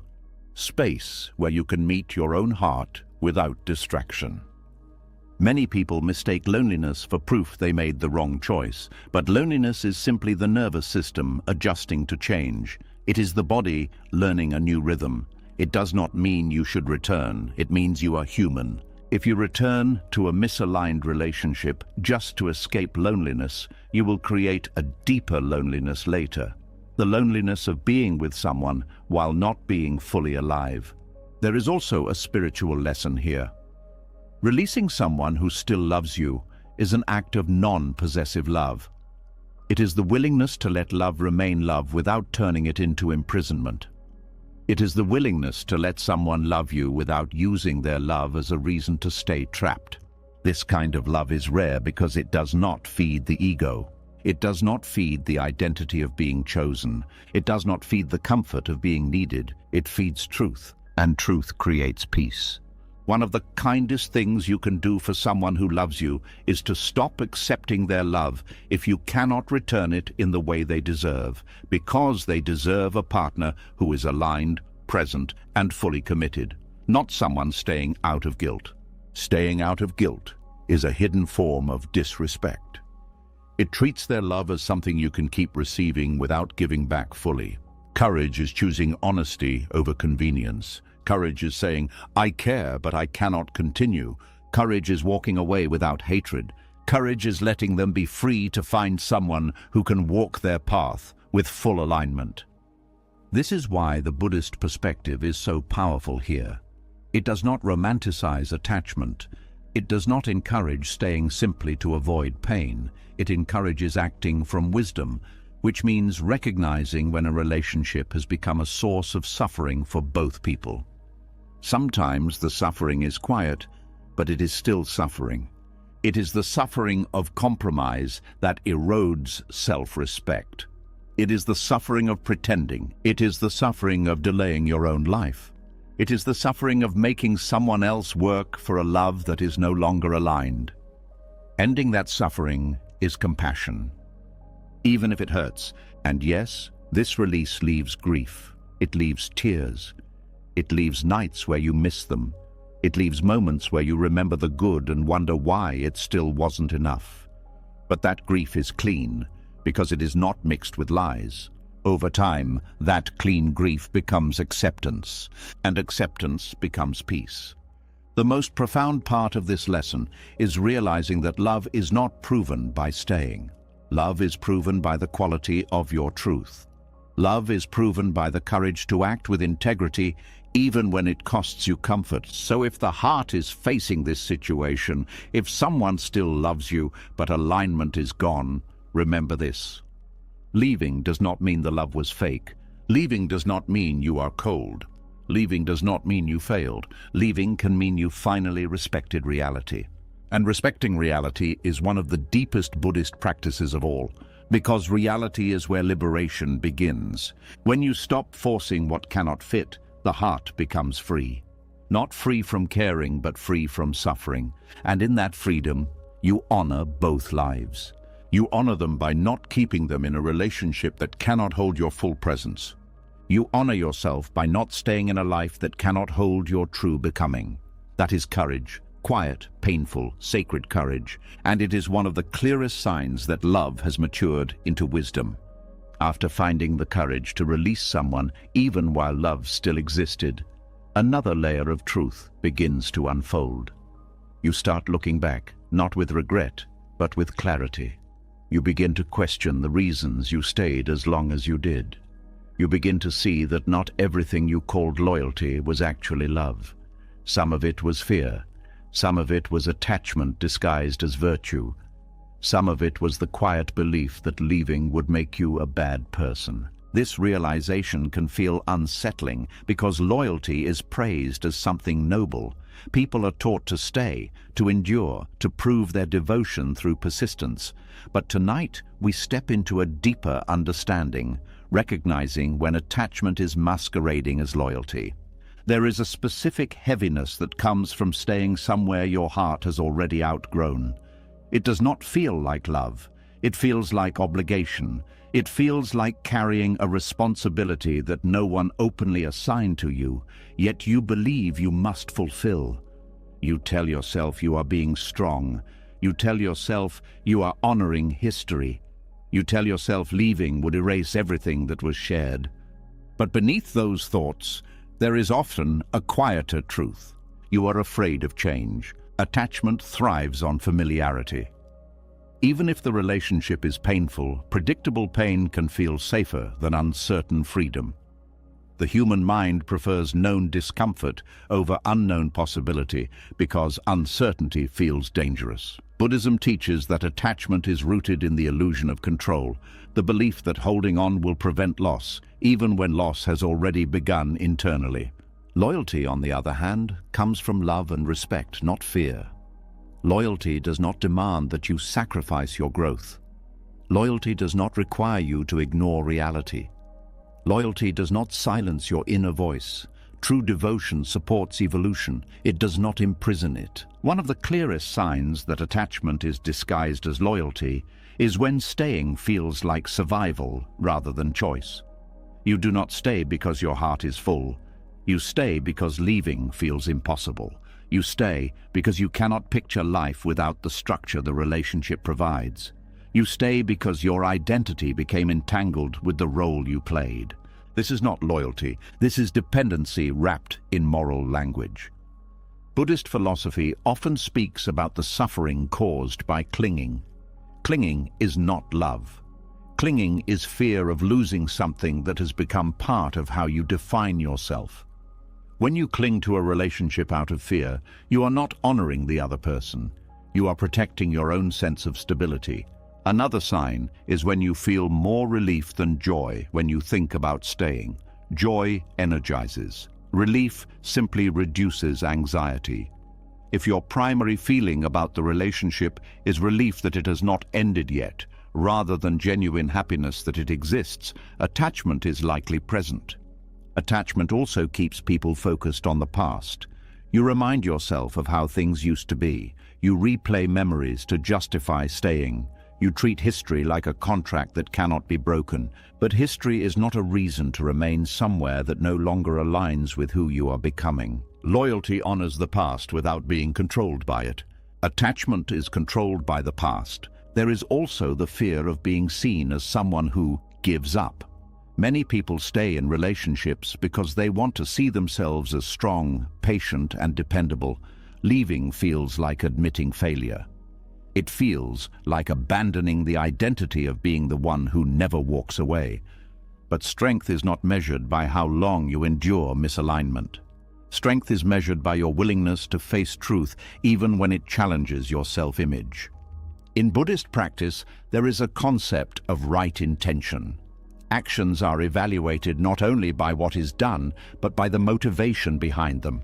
Staying out of love has a different energy than staying out of fear. The external behavior may look identical, but internally they are worlds apart. If your intention is to avoid loneliness, avoid guilt, avoid judgment, avoid uncertainty, then attachment is guiding you. If your intention is to nurture a bond that supports both people's well-being, then loyalty is guiding you. Another revealing moment happens when you imagine the relationship ending. If the dominant emotion is panic rather than sadness, attachment is present. Panic signals fear of losing security, routine, identity, or validation. Sadness signals genuine love for what was shared. Attachment fears losing what the relationship provided. Love grieves losing the person. This difference is subtle but profound. Attachment also often creates a narrative that you cannot survive without the other person. It exaggerates the importance of the relationship to the point where leaving feels like stepping into emptiness. But Buddhism reminds us that nothing external can complete the self permanently. True stability comes from inner grounding, not external anchors. When you realize you can exist, grow, and even flourish without the relationship, attachment begins to loosen. Another aspect is the role of guilt. Attachment frequently uses guilt as a leash. You think about what the other person has done for you, the sacrifices they made, the support they offered during difficult times. You feel indebted. You believe leaving would erase your gratitude. But gratitude does not require lifelong proximity. You can appreciate what someone gave you without continuing a relationship that no longer serves either of you. Loyalty includes honesty. It does not demand silent endurance. There is also a tendency to romanticize suffering when attachment is present. You convince yourself that enduring pain proves the depth of your love. You believe that if you leave, it means the love was not strong enough. But suffering is not proof of devotion. Sometimes suffering is simply a sign that something is misaligned. Buddhist wisdom encourages compassion for oneself as well as others. Staying in a painful situation out of fear is not compassionate toward yourself. It prolongs distress and prevents growth. Recognizing attachment also involves noticing how you talk to yourself about the relationship. If your inner dialogue sounds like persuasion, constant reminders of reasons to stay, attempts to suppress doubts, efforts to minimize your needs, attachment is likely involved. Loyalty does not require constant convincing. It feels steady and calm. Another sign is losing touch with your authentic desires. You may stop asking yourself what you truly want because the answer feels inconvenient. You focus on maintaining the relationship rather than understanding your own evolving needs.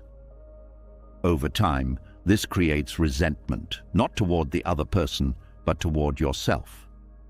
Resentment is often the voice of a silenced self. Buddhism teaches that ignoring inner truth leads to suffering. The path to peace involves acknowledging reality as it is, not as we wish it to be. Attachment also makes people overestimate the consequences of leaving. The mind creates catastrophic scenarios, permanent loneliness, regret, failure, social judgment. These stories keep you frozen, but most of these fears are projections, not predictions. Loyalty is grounded in reality. Attachment is fueled by imagined disaster. One of the most liberating realizations is that leaving a misaligned relationship does not invalidate the loyalty you once felt. It simply means loyalty must evolve. You can be loyal to the truth of the present rather than the comfort of the past. You can be loyal to growth. You can be loyal to authenticity.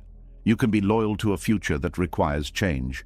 This shift transforms loyalty from something restrictive into something empowering. There is also the recognition that devotion does not always mean staying physically close. Sometimes devotion means stepping away so both people can grow in directions that support their well-being. Holding on to someone who needs a different path is not loyalty. It is resistance. Buddhist compassion includes allowing others the freedom to evolve, even if that evolution separates you. As clarity deepens, you begin to see the relationship more objectively. You notice patterns you previously ignored. You understand why certain conflicts kept repeating. You recognize how attachment influenced decisions. This awareness is not meant to create blame. It is meant to create wisdom. Wisdom prevents repetition. Without it, attachment simply finds a new object. Another important lesson is learning to tolerate uncertainty. Attachment seeks guarantees, reassurance that everything will remain stable.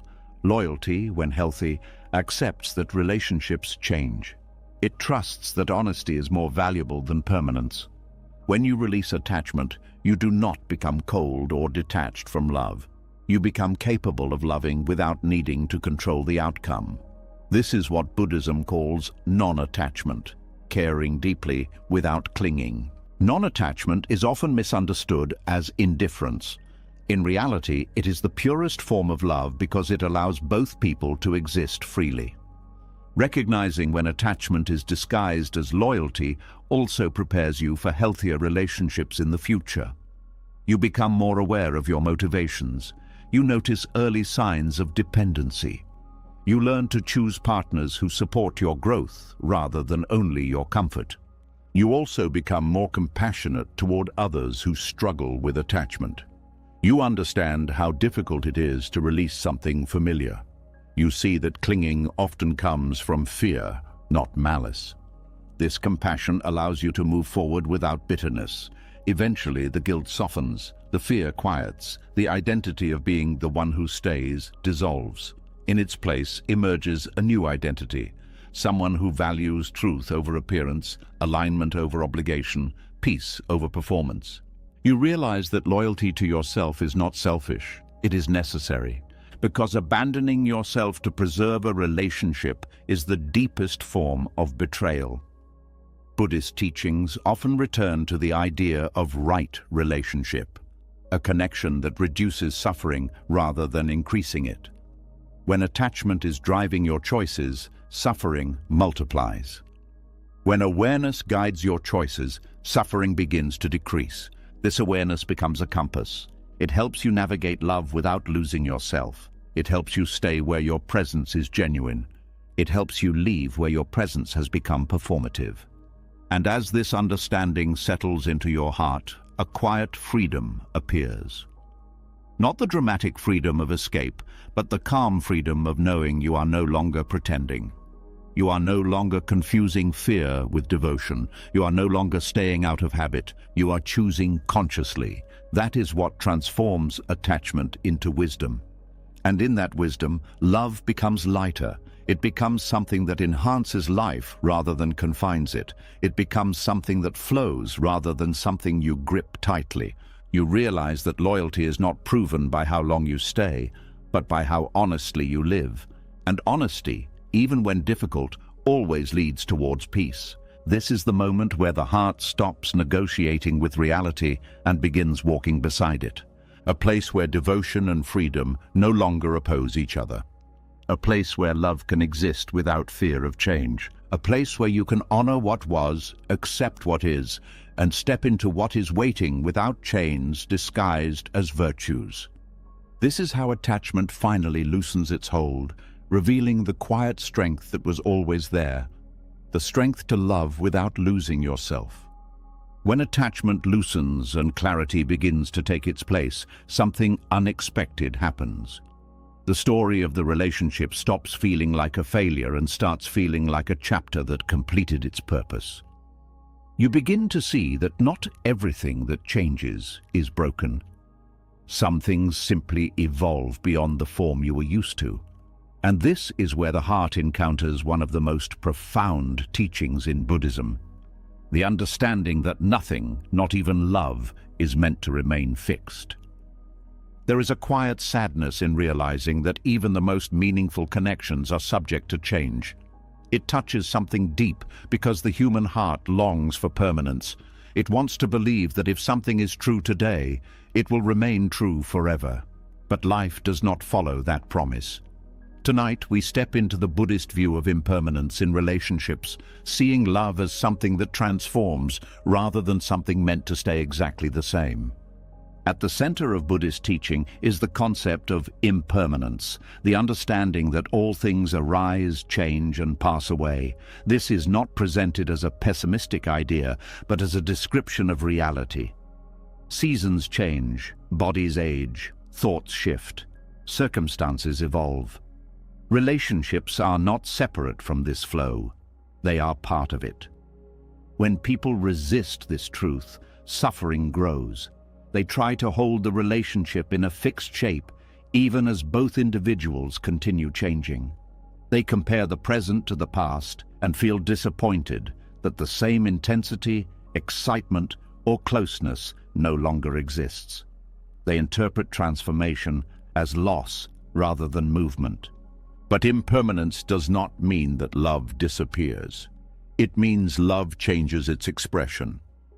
The kind of love that exists at the beginning of a relationship is not the same love that exists years later.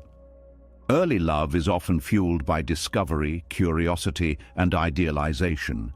Later love, if it matures, becomes quieter, steadier, less dramatic, but more grounded. When relationships end, love may transform again into care from a distance, gratitude for what was shared, or a gentle wish for the other person's happiness. Understanding this allows the heart to stop clinging to a single version of love as the only valid one. Impermanence also explains why trying to recreate the past rarely works. Many people spend years trying to get back to how things used to be.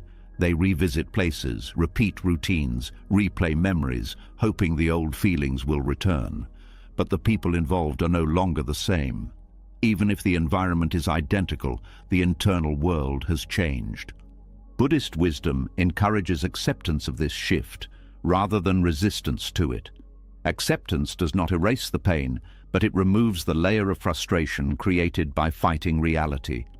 Another aspect of impermanence in relationships is recognizing that people evolve at different speeds.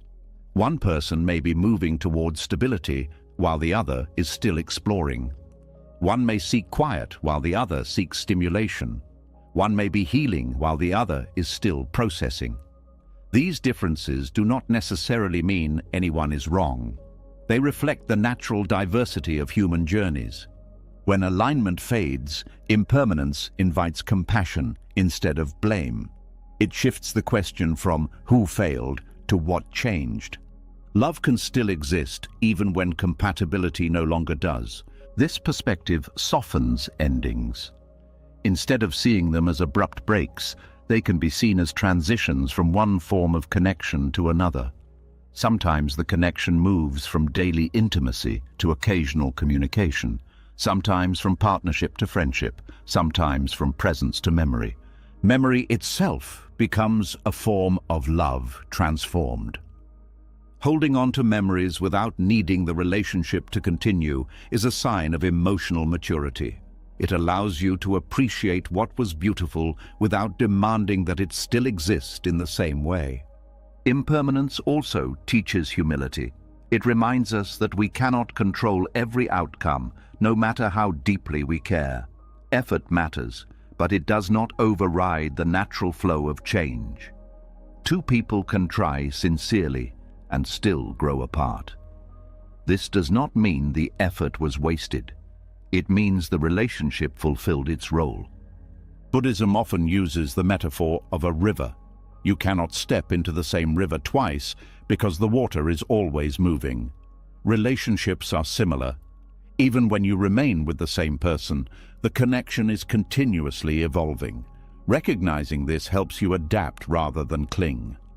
Clinging often comes from fear that if something changes, it will lose value. But transformation does not erase meaning. A flower that blooms and fades still has value. A sunset that lasts only minutes still matters.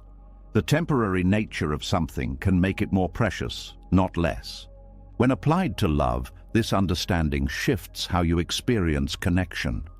You begin to appreciate the present moment instead of obsessing over permanence. You listen more carefully.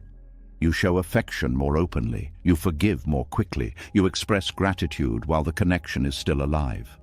Impermanence encourages presence. It says, this moment matters because it will not repeat in the same way. Another healing aspect is releasing the idea that relationships should follow a specific timeline. Society often promotes a script: meet, fall in love, stay together forever. When a relationship diverges from this script, people feel like they've failed. But impermanence suggests there is no single correct duration for love. Some relationships last a lifetime. Others last long enough to change you, then end. Duration does not determine significance. A short connection can alter the course of your life more than a long one. Recognizing this allows you to respect relationships for their impact rather than their length. Impermanence also reveals why holding resentment for too long becomes exhausting. If everything is changing, the person you are angry at is not even the same person who caused the hurt. They are evolving, just as you are. This does not mean you excuse harmful behavior, but it opens the door to forgiveness because you see that clinging to anger ties you to a past that no longer exists. Forgiveness becomes a form of release from attachment to pain. Another important insight is that impermanence applies to your own feelings as well. The intensity of grief after a breakup feels permanent at first. It feels like the sadness will never lift. But over time, emotions shift. What once triggered tears may later trigger reflection or even gratitude. Trusting this process helps you endure difficult phases without panic. Buddhist practice often involves observing emotions without identifying with them completely. Instead of saying, "I am broken," you learn to say, "There is sadness here." This subtle shift creates space between you and the feeling, allowing it to move rather than solidify. Impermanence also reframes the idea of commitment. Commitment is not about freezing a relationship in place. It is about choosing to grow alongside change as long as alignment remains. When alignment disappears, commitment to truth may require letting go rather than holding on. This perspective removes the shame from endings that occur despite sincere effort. Another layer of transformation involves self-discovery. As relationships change, you discover new aspects of yourself. You learn what you value, what you need, what you can offer, what you cannot compromise. Each connection becomes a mirror reflecting parts of your identity. Impermanence ensures that this reflection never stops. You are not the same person you were at the beginning of the relationship, and that evolution is part of life's design. There is also a gentle comfort in knowing that even pain is temporary. The heaviness you feel now will not define you forever. Healing will come, sometimes slowly, sometimes unexpectedly. One day, you will realize that the story no longer hurts in the same way. It becomes something you carry with understanding rather than something that controls you. This is how transformation completes itself. Love, in the Buddhist view, is not a possession you hold. It is an experience you participate in. It flows through different forms, teaching lessons, shaping character, opening the heart, and sometimes closing chapters so new ones can begin. When you accept this, you stop measuring relationships by whether they lasted forever. You start measuring them by whether they helped you grow in compassion, awareness, and authenticity. You also become less afraid of future connections. Knowing that impermanence is natural allows you to love again without the illusion that you can prevent all change. You learn to love fully while understanding that everything is temporary. This does not make love weaker, it makes it more sincere. Because when you know something is not guaranteed forever, you treat it with more care while it exists. Impermanence also teaches resilience. You realize that endings, while painful, are survivable. You have already lived through change. You have adapted before. This knowledge reduces fear and increases confidence in your ability to navigate uncertainty. As the heart integrates this wisdom, a quiet peace emerges. You stop asking why things could not stay the same. You start appreciating how they transformed you. You see that every relationship, whether lasting or temporary, leaves traces of learning that become part of your inner foundation. In this way, love never truly disappears. It changes form, but its influence remains.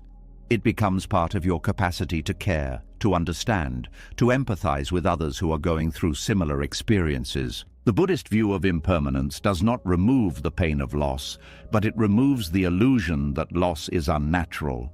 It reminds you that change is the fabric of existence, not an interruption of it. And when you stop resisting this flow, something unexpected happens. You begin to feel lighter, not because you stopped caring, but because you stopped trying to control what cannot be controlled. You allow relationships to be what they are in the present, rather than what they used to be or what you hoped they would become. This acceptance opens space for genuine connection, connection based on who both people are now, not who they once were. It also prepares the heart for new forms of love that align with your current self. In the end, impermanence is not the enemy of love. It is what allows love to remain alive. Without change, relationships would stagnate. With change, they have the chance to evolve, deepen, or conclude with meaning. Seeing love as something that transforms rather than something meant to remain fixed frees you from the fear that endings erase value. It shows you that every connection is part of a larger unfolding, guiding you toward deeper understanding of yourself and others. And in that understanding, the heart learns to hold gently instead of gripping tightly, to appreciate without demanding, to release without bitterness, to love without needing forever as proof. This is the quiet wisdom that turns loss into insight and endings into new beginnings. A wisdom that allows you to walk forward carrying not the weight of what ended, but the light of what it taught you. As the understanding of impermanence settles into the heart, something inside you begins to quiet down.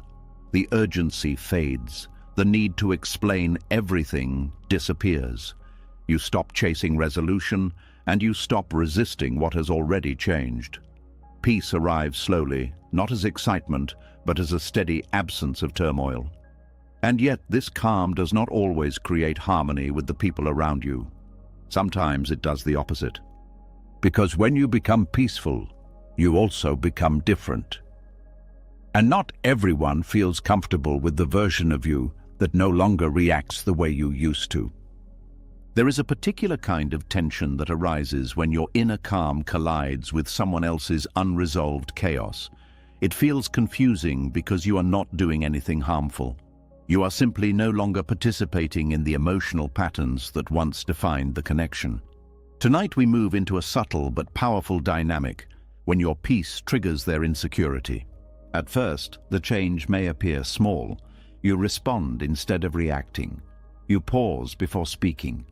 You no longer raise your voice. You no longer chase arguments. You do not take the bait when conflict is offered.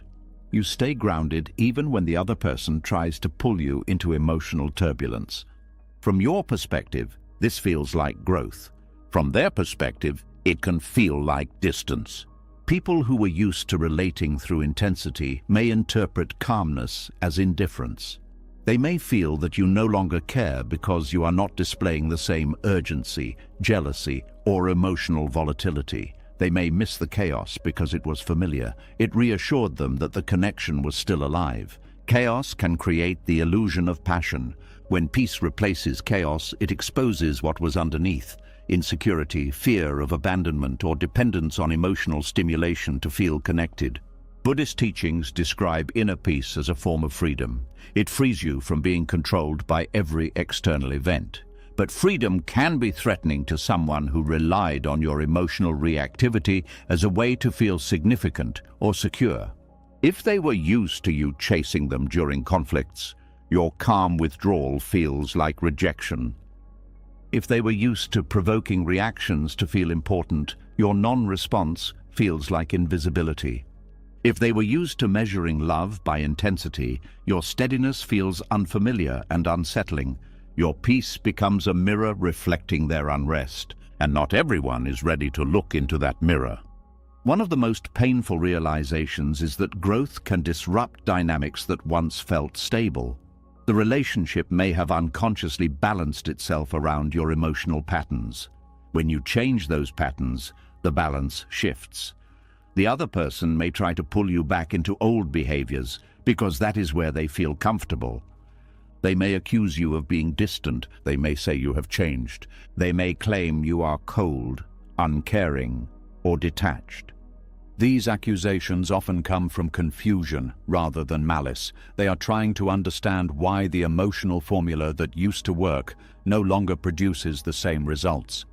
Buddhist mindfulness teaches that when someone reacts strongly to your calm, it reveals their attachment to a certain version of you. They are not only responding to who you are now, they are grieving the loss of who you used to be. This grief may come out as criticism. It may come out as attempts to provoke you. It may come out as guilt-inducing statements, but beneath it is fear. Fear that the connection is slipping away because the familiar emotional language is gone. Another layer of this dynamic involves identity. If the relationship was built around mutual chaos, your peace can feel like abandonment of the shared identity. You were the passionate one, the intense one, the reactive one. When you become calm, the other person may feel like they lost the role they played in your emotional life. They may not know how to relate to the new version of you. This uncertainty can create insecurity because it removes predictability. Predictability feels safe, even if it is unhealthy. Unpredictable calm feels threatening because it cannot be controlled. Your peace also removes excuses. When both people are chaotic, mistakes can be blamed on intensity. When one person becomes stable, the other can no longer hide behind the same justifications. This can create discomfort because it forces accountability. Sometimes the other person may try to test your calm. They may push boundaries, bring up old issues, or create unnecessary conflict to see if you will react.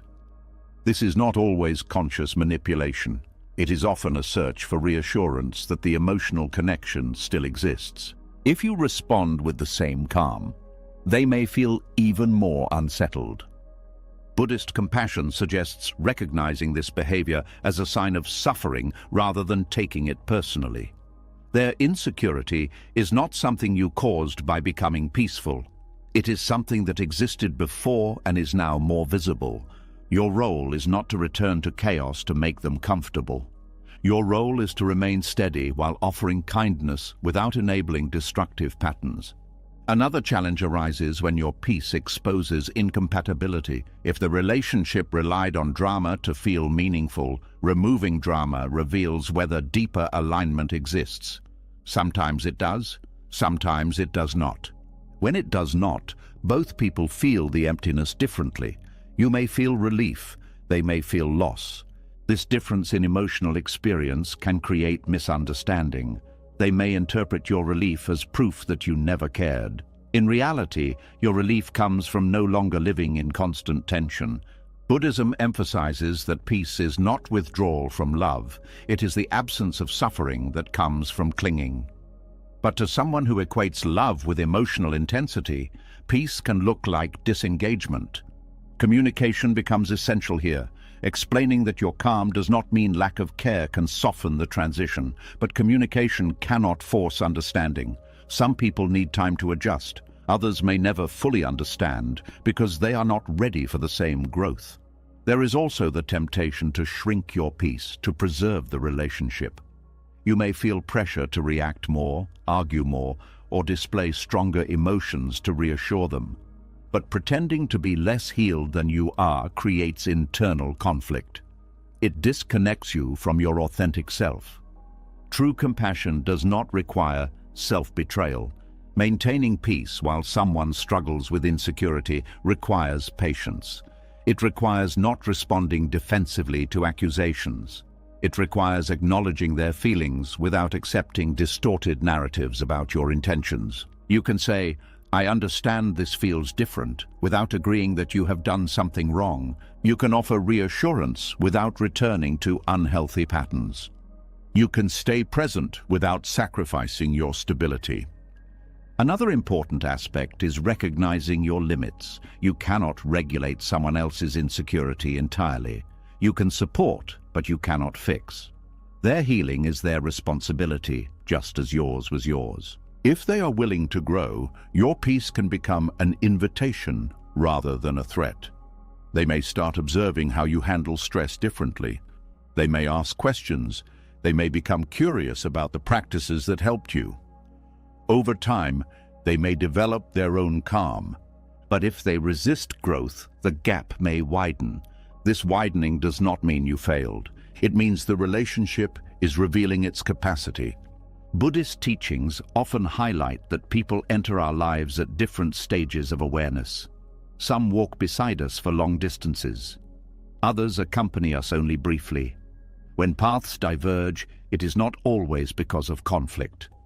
Sometimes it is because evolution is not synchronized. Your peace becomes a compass pointing you toward environments that support your well-being.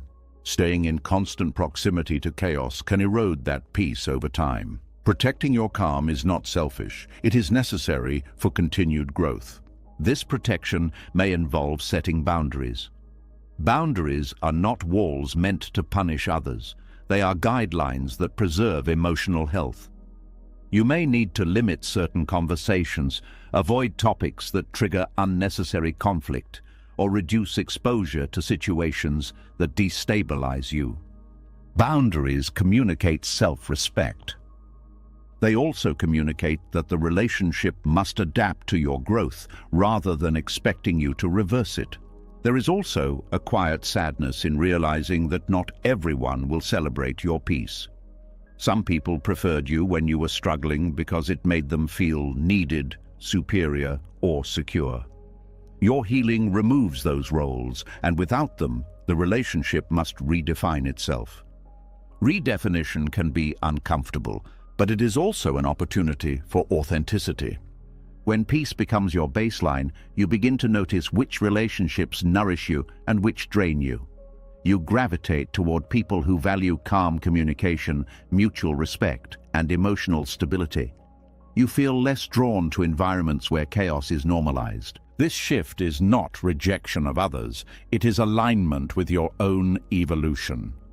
Buddhism teaches that inner peace is contagious, but only for those who are open to it. For others, it may feel like a foreign language they are not ready to learn. Your task is not to translate endlessly. Your task is to live the language quietly.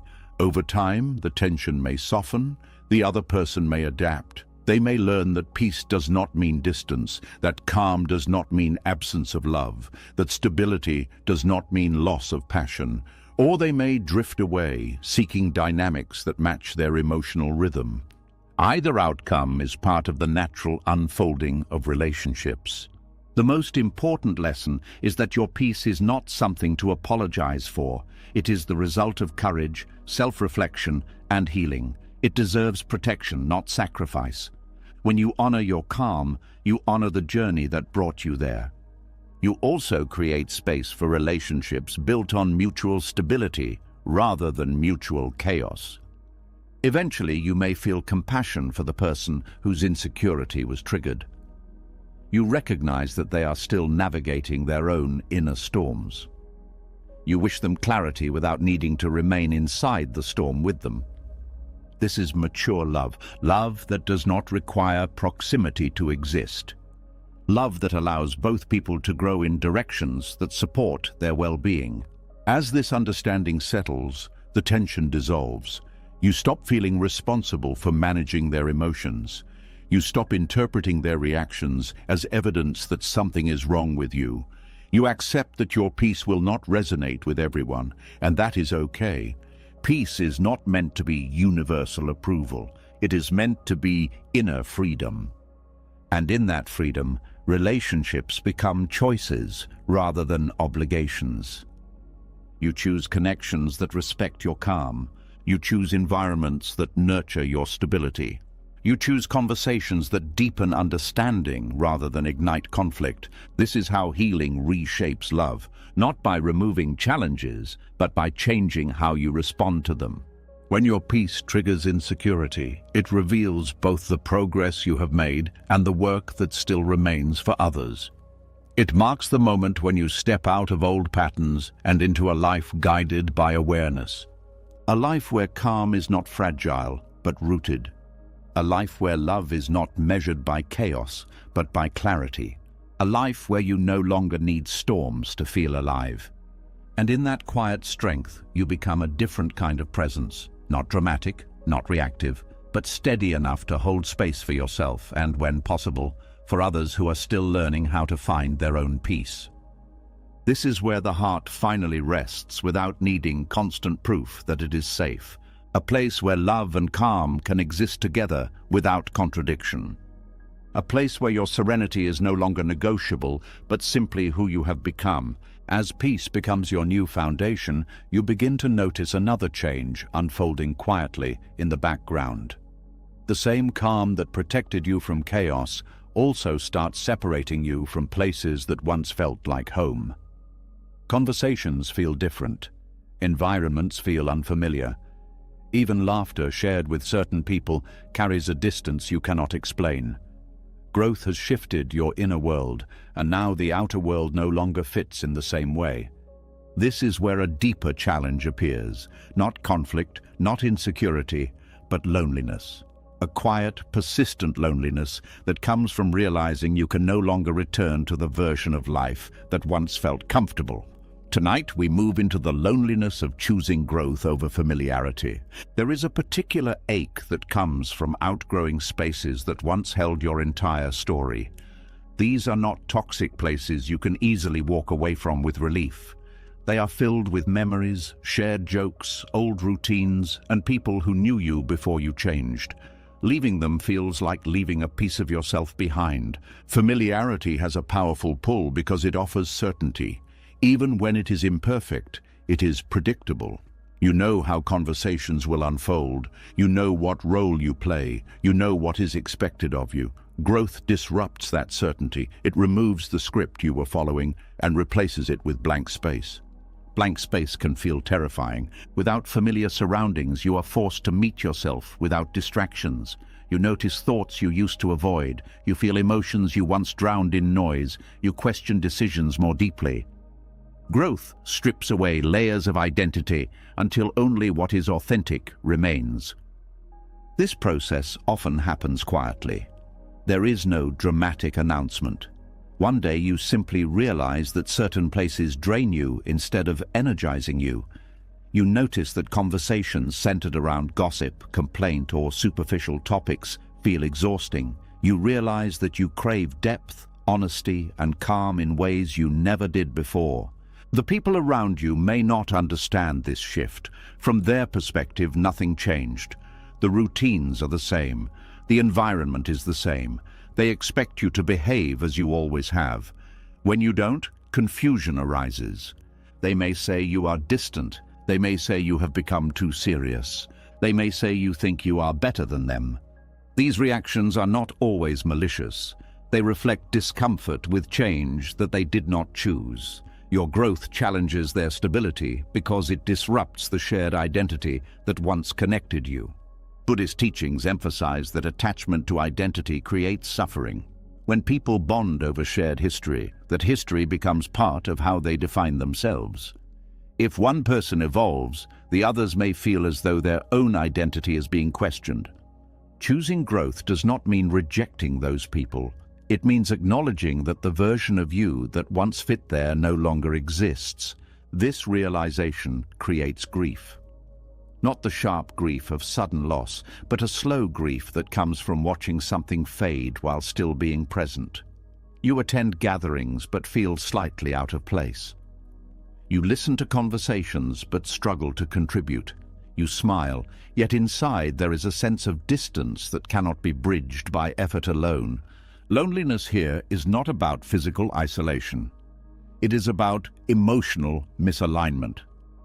You can be surrounded by people and still feel alone because they no longer meet you where you are internally. Buddhism teaches that loneliness can become a teacher rather than an enemy. It forces you to develop a relationship with yourself that is not dependent on external validation. It invites you to discover what truly nourishes your spirit instead of what merely fills time. However, this invitation often arrives wrapped in discomfort. When you step away from familiarity, you also step away from the safety of being understood automatically. New environments require explanation. New relationships require vulnerability. You must reveal parts of yourself that were hidden before. This exposure can feel exhausting, especially when you are still learning who you are becoming. Growth demands patience with uncertainty. You may wonder if the loneliness is temporary or permanent. You may question whether you made the right choice. You may miss the ease of belonging, even if that belonging was based on a version of you that no longer felt authentic. This is where many people are tempted to return to old patterns. Not because they truly want to, but because the loneliness feels heavier than the discomfort of staying the same. Familiar pain can feel easier than unfamiliar emptiness.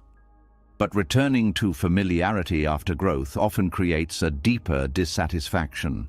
You see things you cannot unsee. You feel misalignment more intensely. You become aware of how much energy it takes to pretend. Buddhist mindfulness encourages staying present with discomfort instead of escaping it. The loneliness of growth is not punishment. It is a transition period, a space between who you were and who you are becoming. In this space, you learn independence in a new way, not independence from people, but independence from needing constant reassurance.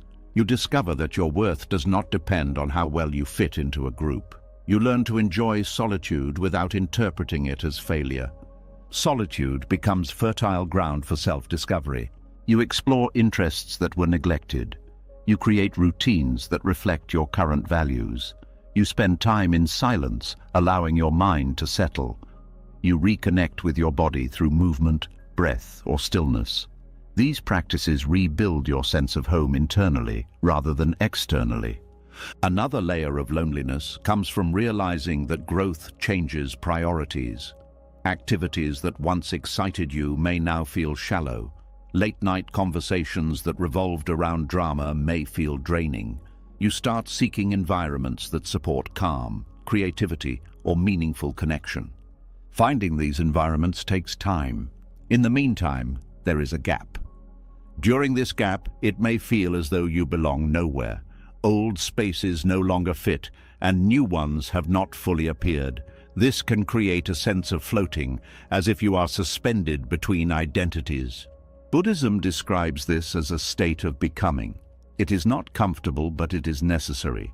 Just as a caterpillar must dissolve before becoming a butterfly, the old self must soften before the new one stabilizes. Loneliness also reveals how much we rely on shared history to feel secure. Shared memories create continuity. They remind us that we are part of something larger than ourselves. When you step away from those memories as the primary source of identity, you must build a new narrative. This narrative is based on intention rather than accident. You choose who you spend time with. You choose what conversations you engage in. You choose what experiences shape your life moving forward. This level of choice can feel overwhelming at first because it comes with responsibility. You can no longer blame circumstances for how your life feels. You are actively shaping it. But with responsibility comes empowerment. You begin to trust your ability to create connections that reflect your true self. You meet people who resonate with your current values. You experience conversations that feel nourishing instead of obligatory. You form bonds that are based on who you are now rather than who you used to be. These new connections often grow slowly because they are built on authenticity rather than proximity. They require patience, openness, and willingness to be seen without masks. Buddhist compassion also plays a role here. It reminds you that the people you outgrew are not enemies. They are simply on a different path. You can appreciate what they meant to your past without forcing them into your future. Releasing resentment makes space for gratitude. You can be thankful for the laughter, the support, the lessons, even the mistakes. Each contributed to your development. Without those experiences, the growth you now embody would not exist. Loneliness gradually transforms into quiet confidence. You become comfortable walking alone because you trust that alignment will attract companionship in time. You stop rushing to fill silence with noise. You stop fearing weekends without plans. You stop measuring your worth by social activity. Peace replaces urgency. This peace allows you to approach new relationships from a place of wholeness rather than need. You are not searching for someone to complete you. You are open to sharing life with those who enhance your journey. Growth over familiarity also teaches boundaries. You learn to say no without guilt. You learn to protect your energy. You learn to decline invitations that feel misaligned. This can initially increase loneliness, but it also preserves your well-being. Over time, boundaries create space for healthier connections to emerge. Another subtle shift occurs in how you experience memories. Instead of longing to return to the past, you begin to see it as a completed chapter. You smile at old stories without wishing to relive them. You accept that those moments were meant for who you were then, not who you are now. This acceptance brings closure without needing dramatic endings. The loneliness of growth is not permanent. It is transitional. It prepares you for a life where belonging is based on authenticity rather than convenience. It teaches resilience, patience, and self-compassion. Buddhist teachings emphasize that everything arises and passes away, including loneliness. When you stop resisting it, it begins to soften. When you treat it as an enemy, it intensifies. Sitting with loneliness allows it to reveal its message. The message is simple but profound. You are ready for a different life, a life where you are not defined by history alone, a life where relationships are chosen consciously, a life where peace matters more than familiarity. Eventually, you realize that growth did not isolate you. It redirected you. It moved you toward environments where your authenticity can thrive. It cleared space for connections that honor your evolution. In that realization, the loneliness loses its sharp edge. It becomes a memory of a passage you crossed, not a place where you remain. You look back and see how necessary it was. Without it, you would have stayed where comfort replaced truth. You would have silenced your intuition to maintain belonging. You would have delayed the life that was waiting for you. Choosing growth over familiarity is one of the bravest decisions a person can make. It requires trusting an invisible future more than a visible past. It requires believing that alignment will eventually replace emptiness. And when it does, you understand something deeply reassuring. You did not lose your place in the world. You simply found a truer one, a place where you no longer have to shrink to fit, a place where your calm is welcomed, a place where shared history is not the only reason people stay. This is the quiet reward for enduring the loneliness of growth, a life that reflects who you have become, not who you were afraid to leave behind. As the loneliness of growth slowly softens, another emotion often rises from beneath it. It is quieter, more personal, and sometimes harder to face than loneliness itself. You begin to realize that the hardest person to make peace with is not the one you left behind, but the version of yourself who stayed for so long. You look back at the roles you once played, the promises you once believed in, the identity that once felt permanent, and a question surfaces that carries both sadness and relief. What if you simply want a different life now? This question can feel heavy because it challenges the idea that consistency equals virtue. It touches the guilt of changing, the shame of no longer fitting into expectations that once felt sacred. Tonight, we move into the delicate process of forgiving yourself for wanting a different life. There is a particular weight carried by people who were once defined by loyalty, responsibility, or sacrifice. These roles often become part of identity so deeply that stepping away from them feels like betrayal. You may have been the one who held everything together, the one who stayed when things were difficult, the one who prioritized others' needs over your own. Over time, that role became a source of pride, but also a quiet prison. When growth invites you to step outside that role, shame can appear immediately. It whispers that you are abandoning your values. It tells you that wanting more is selfish. It reminds you of the people who depended on you and asks how you can possibly choose a different path now. Buddhist teachings describe this inner conflict as attachment to identity. When you cling to a fixed idea of who you are supposed to be, any change feels like moral failure. But identity is not meant to be permanent. It is meant to evolve as awareness deepens. Wanting a different life does not erase the sincerity of the life you lived before. It simply means that your understanding has expanded. Forgiveness begins with acknowledging that you made choices based on the awareness you had at the time. You did what you believed was right. You fulfilled roles that felt meaningful. You stayed in places that once aligned with your values. Judging your past self with your present clarity creates unnecessary suffering. Compassion toward yourself requires recognizing that growth changes perspective. What once felt sacred may now feel restrictive. What once felt necessary may now feel optional. What once felt fulfilling may now feel incomplete. This does not invalidate the past. It reveals that you are no longer the same person. Another layer of shame comes from the fear of disappointing others. When people are accustomed to a certain version of you, your evolution disrupts their expectations. They may express confusion, hurt, or resistance. They may remind you of your commitments, your promises, or your history together. These reactions can trigger guilt because you care about their feelings. You do not want to be seen as unreliable or ungrateful. But Buddhism emphasizes that compassion includes compassion for yourself. Ignoring your inner truth to maintain others' comfort leads to resentment and emotional exhaustion. Forgiving yourself means accepting that you cannot fulfill every expectation without losing authenticity. It also means understanding that people's disappointment does not automatically mean you did something wrong. Sometimes disappointment is simply the natural response to change. There is also grief involved in releasing roles that once gave your life structure. Even if those roles limited you, they provided purpose, direction, and a sense of belonging.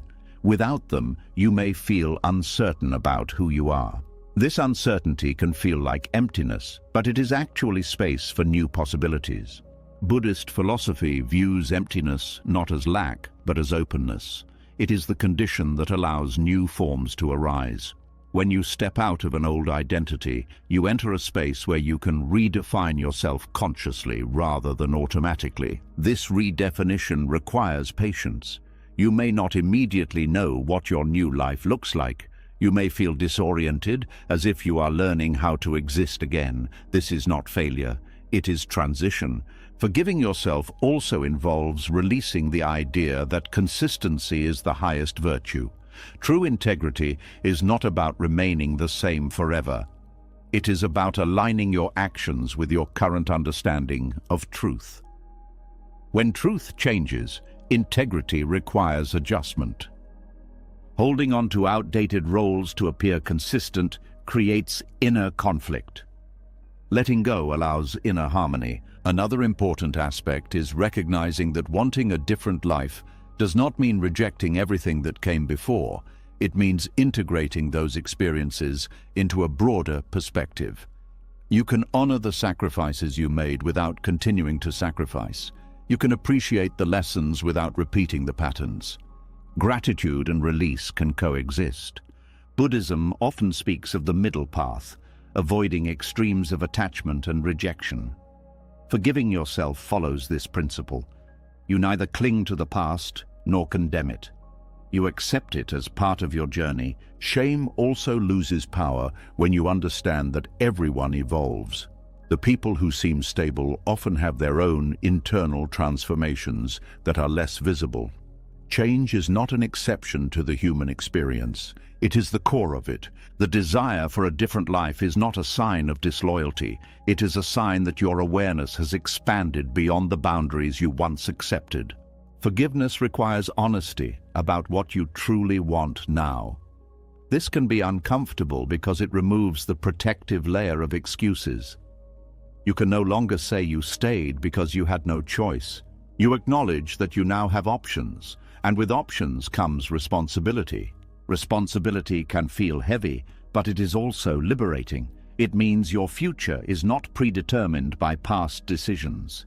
You can create a life that reflects your current values rather than your previous limitations. Another step in self-forgiveness is recognizing that you are allowed to prioritize your well-being. Many people were taught that selflessness is the highest moral standard. While caring for others is important, ignoring your own needs creates imbalance. Sustainable compassion includes caring for yourself so that you can care for others without resentment. Choosing a different life can actually increase your capacity to love because you are no longer depleted. Buddhist compassion extends to all beings, including yourself. Treating yourself with the same kindness you offer others dissolves shame gradually. Instead of criticizing your desire for change, you approach it with curiosity. What does this new desire reveal about your needs? What aspects of your life feel incomplete? What experiences are calling for your attention? These questions transform guilt into insight. Another powerful realization is that staying in a role that no longer fits prevents others from growing too. If you continue playing the caretaker, the rescuer, the mediator, or the peacemaker, others may rely on you instead of developing their own strength. Your departure from that role creates space for them to evolve. This perspective reframes your choice as an act of trust rather than abandonment. You trust that they can navigate life without the version of you they depended on. Forgiving yourself also means letting go of the fantasy that there is a perfect way to change without hurting anyone. Any transformation disrupts something. Trying to avoid all discomfort only prolongs misalignment. Growth requires accepting that some pain is inevitable, but unnecessary suffering can be avoided by acting with honesty and kindness. There is also freedom in realizing that you do not need universal approval. Approval is comforting, but it is not a reliable guide for authentic living. People's opinions are shaped by their own fears, expectations, and experiences. Seeking approval can lead you back into roles that suffocate your growth. Self-approval becomes more important than external validation. Meditation practices in Buddhism often involve observing thoughts without attaching to them. When shame arises, you can observe it as a passing state rather than a permanent truth. You notice the sensation in the body, the stories in the mind, and you allow them to exist without feeding them. Over time, the intensity diminishes. Forgiveness also involves speaking to yourself in a different way. Instead of harsh inner criticism, you practice gentle acknowledgement. You remind yourself that change is part of being alive. You recognize your courage for facing discomfort rather than avoiding it. Kindness toward yourself creates emotional safety. From that safety, new confidence grows. Eventually, you begin to feel gratitude for the person you were. That version of you carried you through circumstances that required resilience. They did not know what you know now, but they did the best they could. Thanking your past self, instead of judging them, completes the cycle of forgiveness. You move forward without dragging guilt behind you. As this process unfolds, you start experiencing life with more authenticity. Decisions feel aligned instead of forced. Relationships become more balanced because they are based on who you are now. Your energy is no longer divided between maintaining appearances and honoring truth. The desire for a different life transforms from a source of shame into a source of direction. You understand that growth did not erase your values, it refined them. You see that change did not destroy your identity. It revealed its deeper layers. You realize that the roles you left behind were not mistakes. They were stages of development. And most importantly, you learn that forgiving yourself is not a single moment. It is a continuous practice of choosing compassion over judgment each time doubt appears. With time, the heaviness lifts. The question, "What will others think?" becomes less important than what feels true to my heart. The fear of being misunderstood becomes less powerful than the relief of living honestly. This is where peace deepens. Not the peace that comes from avoiding conflict, but the peace that comes from alignment between your inner life and your outer actions. In this alignment, the past stops feeling like something you escaped and starts feeling like something that prepared you to recognize misalignment sooner, prepared you to choose authenticity over approval, prepared you to forgive yourself for being human. Forgiving yourself for wanting a different life is ultimately an act of self-respect. It acknowledges that your needs matter, your growth matters, and your happiness is not a betrayal of anyone else. It is a quiet declaration that your life belongs to you. And in that declaration, the shame dissolves, replaced by a calm certainty that you are exactly where you need to be. Not because everything is resolved, but because you are finally listening to your own truth. From that place, the future no longer feels like an escape from the past. It feels like an invitation to become fully yourself, without apology, without guilt, and without the weight of roles that no longer fit the person you have become. As self-forgiveness settles into your heart, a quiet clarity begins to form. You stop blaming yourself for changing. You stop apologizing for needing a life that feels true. But with that clarity comes another realization that feels just as heavy as the guilt you released. Growth does not only change how you see yourself, it changes how you see the relationships that can no longer continue in the same way. You begin to understand that some endings are not failures, not betrayals, not acts of cruelty. They are acts of honesty, and honesty, when guided by compassion, can become a form of love rather than destruction. There is a way to leave without erasing what was beautiful. There is a way to walk away without turning the past into something bitter. Tonight, we move into the compassionate exit, the quiet art of honoring a relationship even as you release it. A goodbye does not always happen in anger. Sometimes it happens in silence, in understanding, in the painful recognition that love alone cannot sustain alignment. This kind of ending is not dramatic, but it leaves a deep imprint because it requires courage without hostility.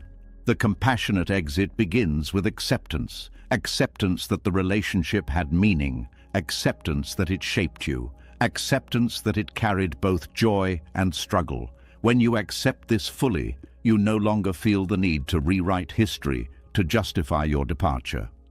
People often feel pressured to turn a former partner into a villain in order to make leaving easier. This protects the ego, but it distorts the truth. When you demonize someone who once mattered deeply, you deny the sincerity of the connection that existed. Compassion allows you to hold a more nuanced truth. Someone can be good and still not be right for your future. A relationship can be real and still not be permanent. Love can exist alongside incompatibility. Buddhist wisdom teaches that clinging to permanence creates suffering. Relationships are living experiences, not fixed contracts. When they transform or end, it does not mean they were meaningless. It means they fulfilled the role they were meant to play. A compassionate exit honors that role. It recognizes the lessons learned, the growth experienced, the moments shared. Instead of erasing memories, it places them gently in the past where they can exist without controlling the present. Another aspect of leaving with compassion is honesty without cruelty. When you communicate your decision, the intention is not to assign blame or prove a point. It is to speak truthfully while preserving dignity, both yours and theirs. This requires choosing words carefully. Not words that sugarcoat reality, but words that avoid unnecessary harm. You acknowledge your feelings without attacking theirs. You express your needs without accusing them of failing. For example, saying, "I feel that we are growing in different directions," communicates truth without judgment. It focuses on alignment rather than fault. This approach may not remove all pain, but it prevents additional wounds caused by harshness. Compassion also involves timing. Ending a relationship in moments of anger often leads to words that cannot be taken back. Waiting until emotions settle allows you to speak from clarity instead of reaction. Calm communication creates space for understanding, even if agreement is not possible. Another important element is listening. A compassionate exit is not a monologue. It allows the other person to express their feelings, confusion, or grief. Listening does not mean changing your decision. It means acknowledging their experience as valid. This validation can reduce the sense of abandonment they might feel. It shows that their emotions matter, even as the relationship changes form. Buddhist compassion emphasizes seeing the suffering of others without becoming entangled in it. You recognize their pain without taking responsibility for fixing it. You remain present without sacrificing your own truth. Guilt often arises during compassionate endings because you care about the impact of your choice. You may question whether you are causing unnecessary hurt, but avoiding hurt entirely is impossible. The goal is not to eliminate pain, but to minimize harm. Harm is increased by deception, avoidance, or sudden disappearance. Harm is reduced by honesty, kindness, and presence. There is also compassion in acknowledging your own needs openly. Pretending that everything is fine prolongs confusion. It keeps both people in limbo. Clarity, even when painful, allows healing to begin sooner. A compassionate exit respects the other person's right to move forward. It does not keep them attached to false hope. It does not maintain emotional dependency out of fear. It offers closure by being transparent. Another dimension involves releasing the need to stay connected in the same way. Some relationships can transition into friendship. Others require distance to heal. Compassion means recognizing what is healthiest for both people rather than clinging to familiarity. Distance is not punishment, it is space for recovery. Without space, unresolved feelings can keep reopening wounds. Buddhist detachment does not mean indifference. It means caring without clinging. You wish the other person well without needing to remain part of their daily life. You allow them to find happiness in paths that no longer intersect with yours. This perspective transforms separation from loss into redirection. There is also compassion in how you remember the relationship afterward. Speaking respectfully about someone you once loved honors the shared history. It prevents bitterness from overshadowing gratitude. You do not need to pretend everything was perfect. You simply choose not to reduce the relationship to its ending. Memories become teachers rather than sources of regret. Forgiveness often plays a role in compassionate exits. You forgive them for the ways they hurt you, knowingly or unknowingly. You forgive yourself for staying longer than you should have or leaving sooner than they wanted. Forgiveness releases emotional residue that would otherwise follow you into future relationships. Without forgiveness, endings remain unfinished. With forgiveness, they become completed chapters. Another challenge is resisting the urge to rush into distraction. Ending a meaningful relationship creates emotional space that can feel uncomfortable. Filling that space immediately with noise, new attachments, or avoidance delays healing. Compassion toward yourself means allowing time to process the transition. You sit with the quiet, even when it feels heavy. You let emotions move through you without suppressing them. Healing becomes intentional rather than accidental.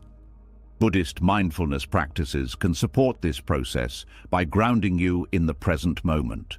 Instead of replaying past conversations or worrying about the future, you focus on what is happening now, your breath, your body, your immediate surroundings. This presence reduces the intensity of regret and anxiety. Gradually, peace returns. Another aspect of compassionate exits is recognizing that both people contributed to the relationship's existence. Even if one person initiated the ending, the connection was co-created. This awareness prevents the narrative of one-sided blame. Relationships are complex interactions of personalities, circumstances, timing, and growth. Simplifying them into heroes and villains does not reflect reality. Compassion embraces complexity. It allows you to hold multiple truths simultaneously: that love existed, that pain existed, that growth occurred, and that separation became necessary. There is also humility in accepting that you may never fully understand the impact of the relationship on the other person. They have their own internal world, shaped by experiences you cannot see. Trusting that they will find their own healing path is part of letting go. You release control over how they interpret the ending. You focus on maintaining integrity in your own actions. Integrity becomes the foundation of peace. Over time, you may feel gratitude for the relationship's role in your development. You see how it shaped your values, revealed your needs, and clarified what alignment means to you. Even painful experiences contributed to self-awareness. This gratitude does not romanticize the past. It simply acknowledges its influence. A compassionate exit also prepares you for future connections. By leaving with kindness, you avoid carrying unresolved resentment into new relationships. You remain open rather than guarded. Your heart stays soft instead of hardened. Softness is not weakness. It is the ability to feel deeply without being controlled by those feelings. Buddhism teaches that compassion begins with recognizing shared humanity. Both you and the person you left are navigating life with imperfect understanding. Both of you are seeking happiness in your own ways. Both of you are learning through experience. Seeing this common ground reduces hostility. It allows you to wish them peace genuinely, not as a polite gesture, but as a sincere intention. Eventually, the intensity of the ending fades. The relationship becomes a memory integrated into your life story. You no longer replay the goodbye in your mind. You no longer question whether you did the right thing. You trust the decision that once felt uncertain. Trust replaces doubt. You move forward carrying lessons instead of wounds. The compassionate exit reveals a profound truth. Endings can be expressions of love. Not the love that holds on, but the love that releases when holding on would cause harm. It is love guided by wisdom rather than fear. Love that values truth over comfort. Love that understands that sometimes the kindest thing you can do for both people is to allow the relationship to transform into memory. In this understanding, goodbye becomes less about loss and more about honoring what was real. You carry the warmth of the connection without needing its continuation. You respect the past without being bound to it. And as you step into the next chapter of your life, you do so with a heart that has learned how to close doors gently instead of slamming them shut. A heart that knows endings do not erase meaning. A heart that understands that leaving with compassion is not weakness, but one of the strongest acts of love a person can offer, to themselves and to someone who once shared their world. Loving someone and still outgrowing them is one of the quiet truths of being human. Not every ending is a failure. Not every distance is a loss. Sometimes love completes its work by changing you, by opening your eyes, by guiding you toward a version of yourself that could not exist if you had stayed the same. You learned that love can exist without possession, that compassion can replace clinging, that growth can feel painful but still be necessary. You saw how attachment to memories, expectations, and shared identities can keep the heart trapped in a story that has already ended. And slowly, you discovered that letting go is not an act of cruelty, it is an act of wisdom. Some people arrive to walk beside you forever. Others arrive to awaken you, then step away so you can continue the journey alone. Both kinds of love are real. Both deserve gratitude. And both shape the person you are becoming. If this message reached a part of you that is still healing, write in the comments, "I release with love." Not for anyone else, but as a promise to yourself that you are ready to move forward without bitterness, without guilt, and without losing your capacity to care. If you want more reflections like this, calm, honest, and grounded in wisdom that helps you navigate life and relationships, subscribe to the channel and turn on notifications. There is a whole journey ahead, and you do not have to walk it alone. Take a deep breath, be gentle with your heart, and remember, outgrowing someone does not mean you stopped loving them. It means you are finally learning how to love without losing yourself. Until next time.